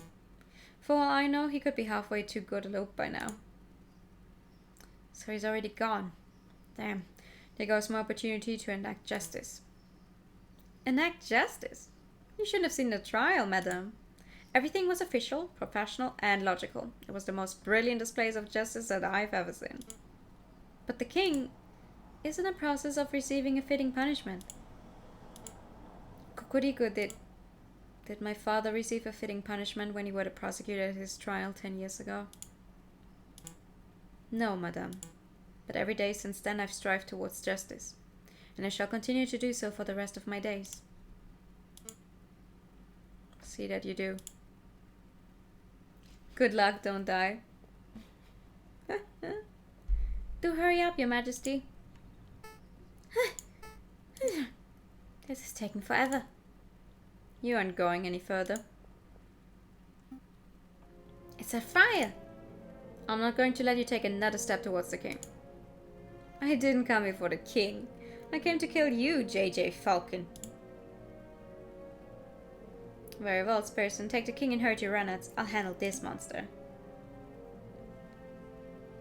Are you sure you'll be okay? I can handle one crippled wolf. Okay, come on, Your Majesty. That explosion at the courthouse. That wasn't just the rebels, was it? Of course not. That was to take out the murderous pute who killed my brother. Madame Beaumont. She was the madame who pulled the trigger, but it was your words that sentenced him. And I would do it again. You and your brother are heinous individuals. Call us what you like. It doesn't matter anymore. Your blood must pay for this. An eye for an eye? That is the way of the judges of old. You don't appear armed. I don't need a gun or a sword to kill you. There are 100 kilograms of gunpowder beneath our very feet. One more step and this entire area will go... Vile scum. Inspector, just in time. You look a little singed. Did you hear that explosion, Monsieur Vulpes? I did. It seems the rumors are true, Mousy. The revolution is in full swing. Go on, get in there. Visitors, Monsieur Vulpes, visitors. I wonder who... Oh my, King Louis Philippe. Good afternoon, Your Majesty. Are you Monsieur Vulpes? I am, and this is my companion Mousy. It's a pleasure to make your acquaintance, Your Majesty. I must admit, I rarely have a gentleman of your caliber in this office. Please have a seat. Mousy, fetch His Majesty some tea. By the way, I hear you can make people disappear. Ah, yes, a new identity, a new face. Indeed, I can make that happen. Of course, there's a price. How much? Normally, such a service will cost 100 francs, but for you, Your Majesty, 10,000. 10,000 francs? I don't carry that sort of money on my person. I'm sure you can find a way. The crown in your head and egg in your hand would surely be enough to pay for this exquisite service. You're a crook, Monsieur Vulpes. Now, let's not call each other names. We're both grown men. Now, let's see. You need a disguise. Now, here we go. Go put this on. How do I look? Mousy, could you come in here for a moment, please? What is it, Monsieur Vulpes? Oh, who's this cockatoo? Where did King Louis Philippe go? You see, Your Majesty? It's that convincing. Of course, but we'll have to give you a new name and identity to match your new look. We need a name that is original yet ordinary, subtle yet exquisite. John Smith? Brilliant, Mousy. Monsieur, your name is now John Smith. You're an upstanding English gentleman. Je m'appelle John Smith. That's not good. We will have to work on your English accent. Repeat after me. My name is John Smith. My name is John Smith. How? Did you grow up in London, Your Majesty? Your accent is impeccable. Really? Tell him, Mousy. I didn't understand any of it, so it must have been perfect English. Disguise, name, accent. I think we're all set. Are you ready, Mr. Smith? I don't think so. Of course you're ready. Flee, Monsieur, flee. Take a horse to Calais and from there hire a boat to take you to the shores of England. Do you think you will make it to England, Monsieur Vulpes? With that disguise, Mousy, I think our client would be lucky to make it down the street. Come on, let's return this actress a ton. Ooh, we're just leaving him to die. But honestly, he doesn't deserve any better, so...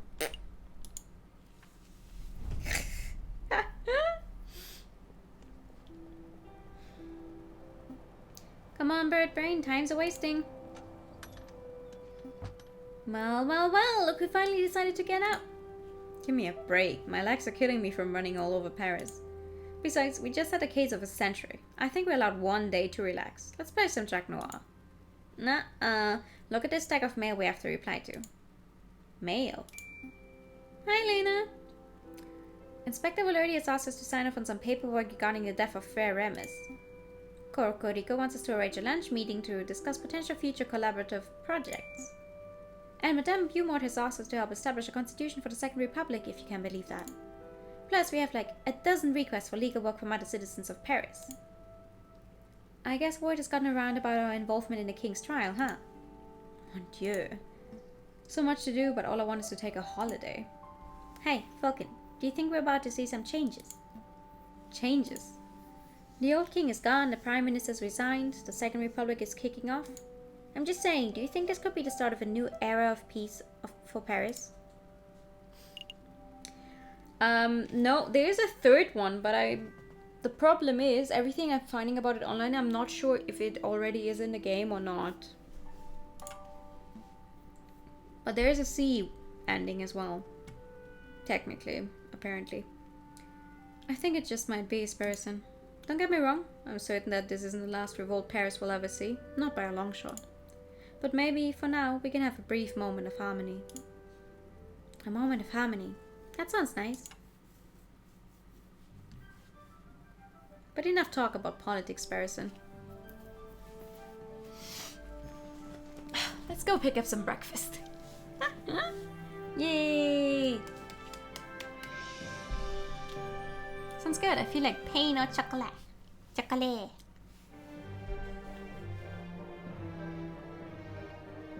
Yeah, that's it. Oh, the skip is not a complete skip. It just makes it go by faster. Oh my god, okay.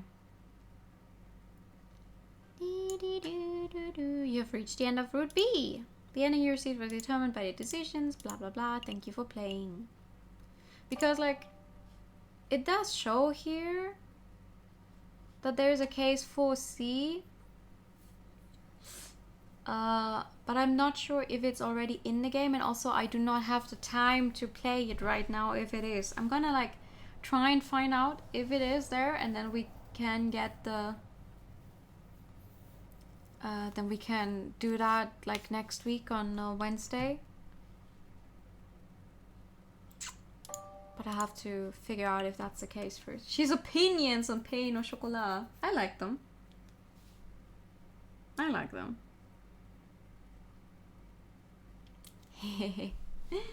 But that is it. I think that is it for Aviary Attorney, which is definitely interesting. I did not think it would have such a big story, not gonna lie. I was like, oh, okay, we're gonna reach an ending, yay, and then this entire politics situation, blah blah blah, is happening. Like, that's amazing. That was fun. Glad I got to play it. Hehe. But that's gonna be it for me tonight. You thought this was just going to be a lighthearted and gags all the way through? Honestly, a little bit, yeah.